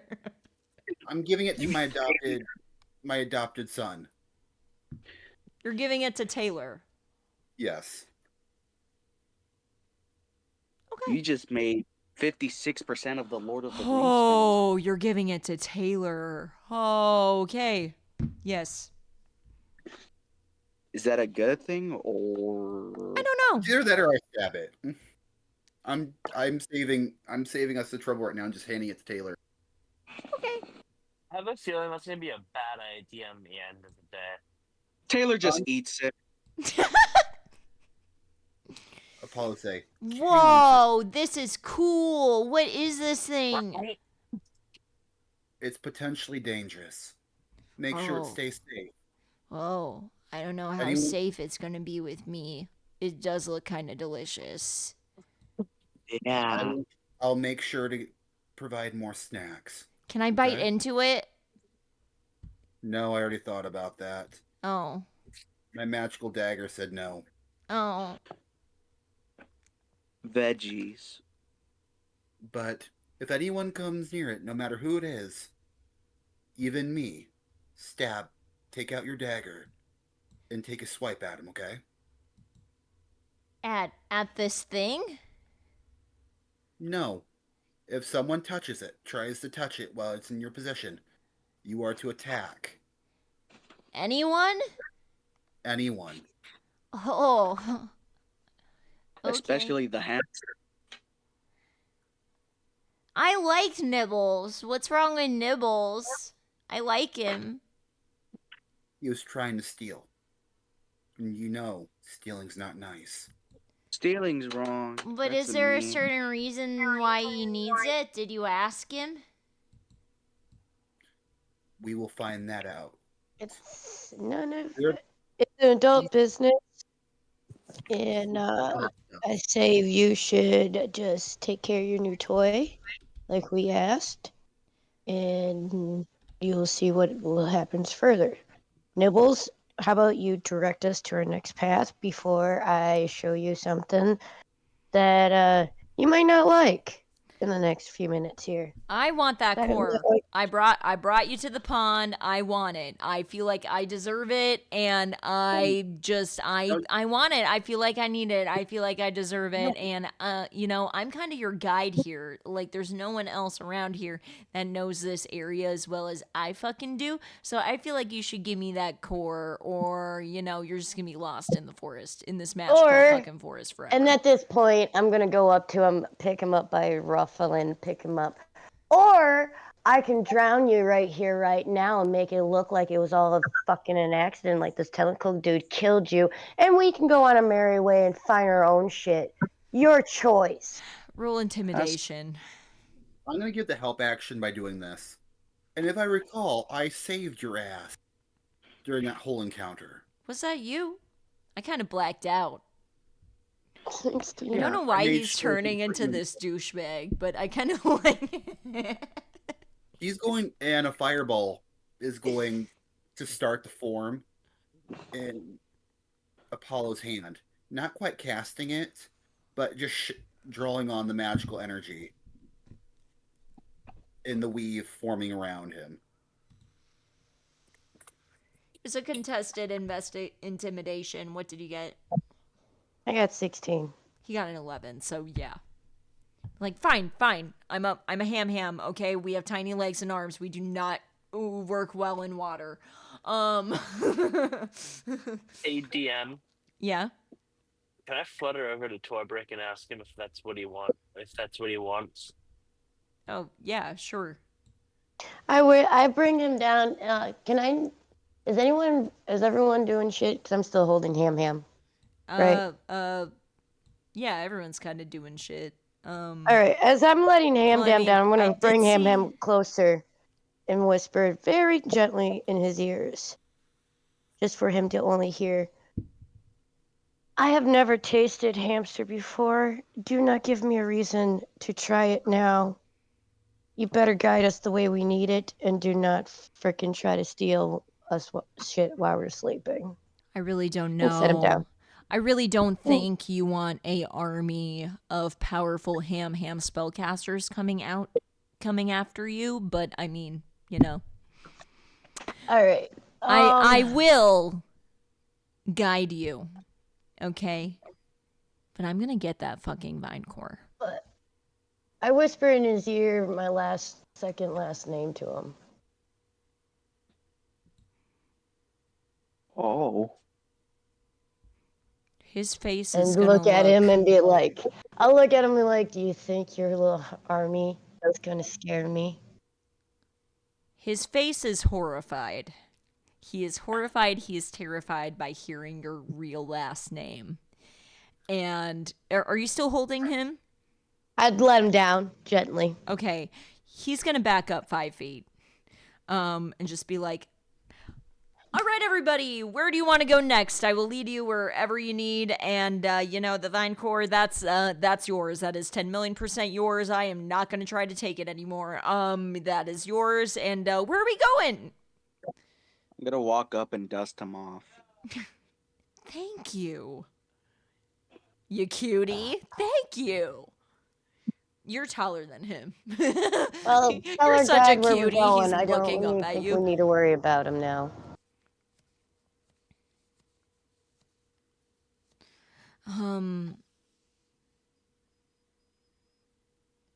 No, we're not popping that yet. I was going to ask for a stealth on that whisper and then 2 perceptions, but we're not popping that yet. Okay. So yeah. What do y'all think the next place we want to go is? There's lots of areas around in the forest. I believe Torbrook was saying that he wanted to go check out Zalarna. There's lots of other areas of the forest for potion ingredients. There's also a ton of potion ingredients here we can investigate and look for and things like that. Y'all in the tree are thinking about that response, I'm gonna resolve Naomi's thing here. And So what what'd you guys- ingredient did you grab specifically, Naomi? Or what were you kind of thinking about there?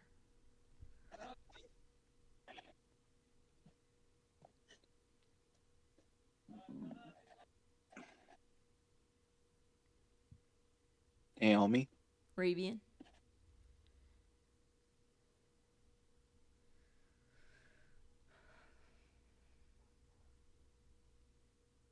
Sorry, I didn't know my thing was muted. You're good. I was talking about the core because she procures special items. He collects special items. Mm-hmm. Figured that might be something he wants. I am interested in the core. It is a very, very, very rare item that I've only heard rumors of, but it seems that I don't know if they're your friends yet, but it seems that your friends may have already taken possession of it, but it is something that I require. You know me, Toybrick. I can get anything. But real question is, though, what are you willing to give me for it? Anything.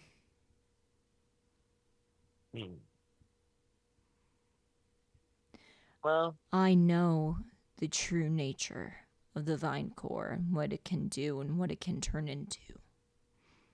And I can share that power with would you. it be useful to me? Yes.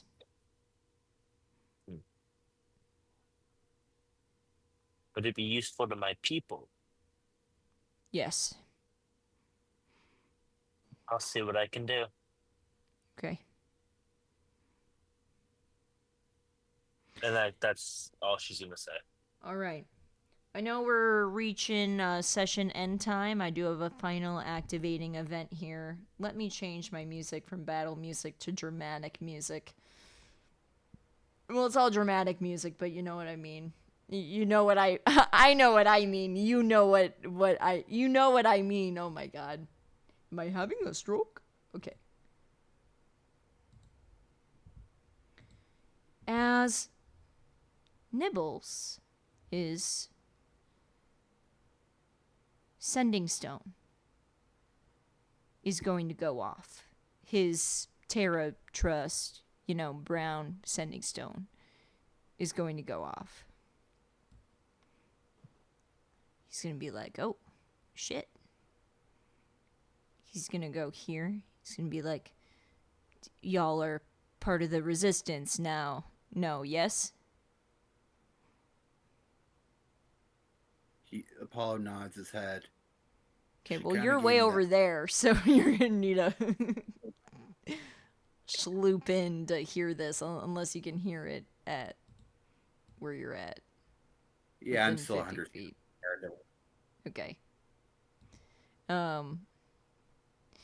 Hey, think I'm getting a call from the Resistance. If you want to hear this, you might want to come down and check it out.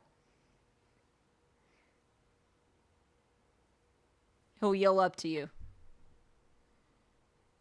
Apollo will come down briefly. Okay. As he is actually going to get a call from Blondie, who she's not physically here, but I am going to put her token here so you can see what she looks like because she's fucking cute. This is Blondie. I love her. Yes, they're all kind of named after actual hamster names and foods and snacks, and that's just how they vibe. Okay. So she will be like, Nibbles. Yes? Yes? Blondie, are you guarding the dwelling? Is everything going okay? I kind of thought I was getting a call from someone else. The dwelling's fine.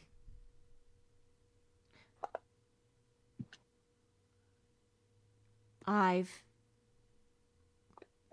worried about the hybrids that were left at the base. I tried calling Tara and she's not answering. And I tried calling Callan and he's not answering. And I also tried calling Timmy and he's not answering. They do have a lot of, important hybrid things to take care of, and maybe they're just out and about right now, and they have the stones on do not disturb or silent. That's a new thing that was recently integrated, so it could be. No, it has to be something else. I tried multiple times. I tried multiple times to call and they're not answering, and it's unlike at least Tara to not answer her sending stone. I think something is wrong. All right, well, let's not lose our furry little heads here. That is odd, though. And it is your responsibility as one of the faction leaders to be able to,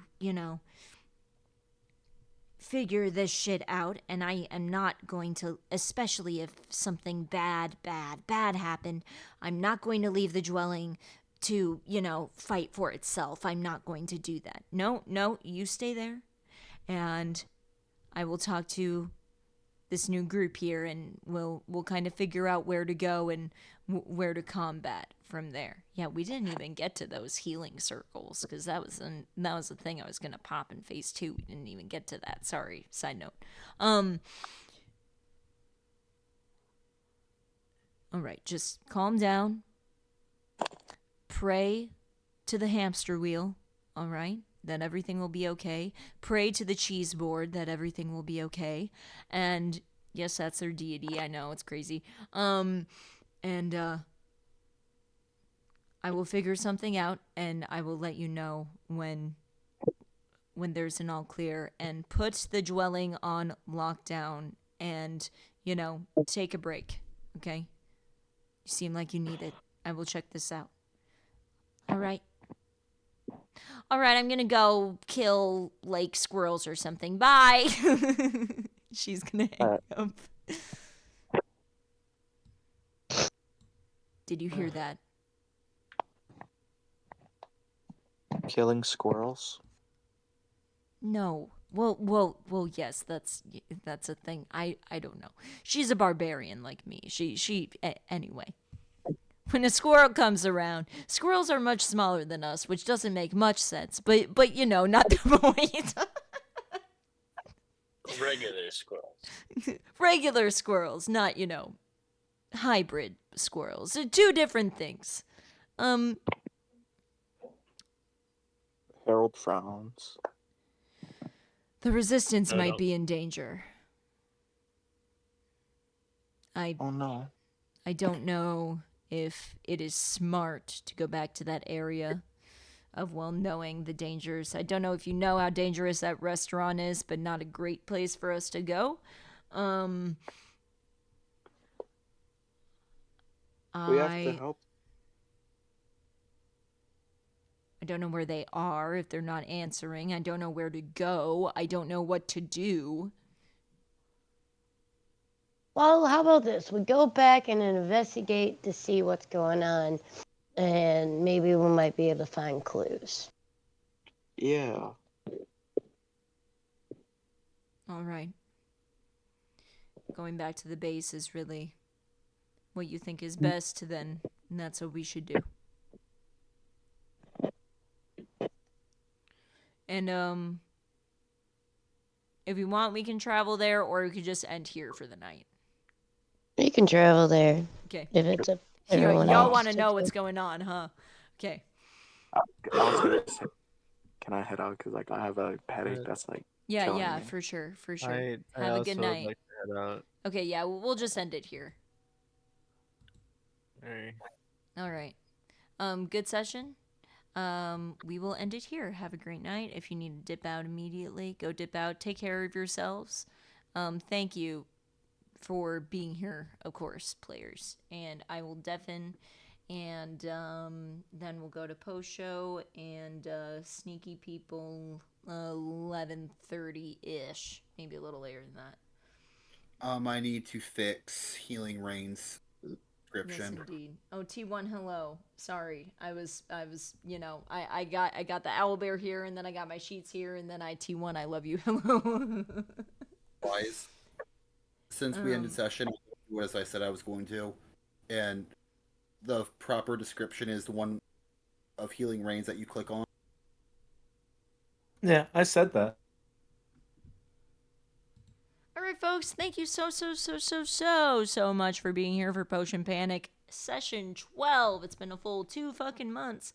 And yeah, very exciting stuff. I also have a very exciting sneaky snack session that is happening immediately after this that I don't stream. But if you're an admin in my Discord and you want to listen in, come and listen in with us. Or maybe improv. T1. Just kidding. I know you don't improv, but I'm gonna break you down, bitch. I want you to be in these sessions. Okay, anyway. Who am I rating, T1? Who am I rating? You? Are you live? Who am I raiding? You? No. We're not live because you're a coward. Just kidding. I love you. Stop. Ooh, Puffpack is live. Arbor Day's live. Ooh, is the Wizard live? Is Dr. Foxmeat live? I'd read him. Oh no, Dr. Foxmeat isn't live. God damn it. The one I like is live.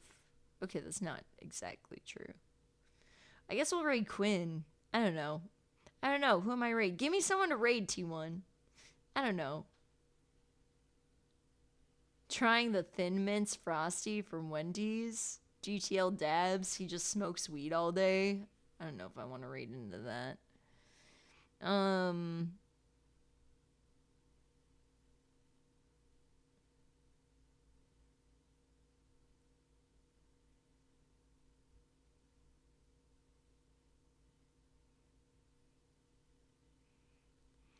mean, Middle Twitch is live.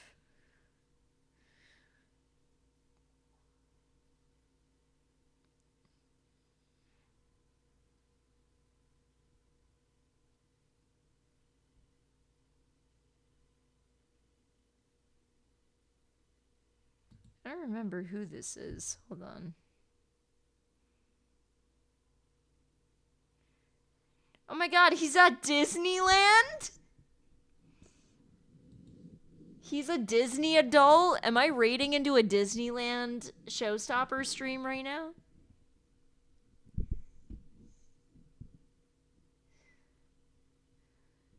He's literally at fucking Disneyland. I can't. Okay, I was just talking about this yesterday. And,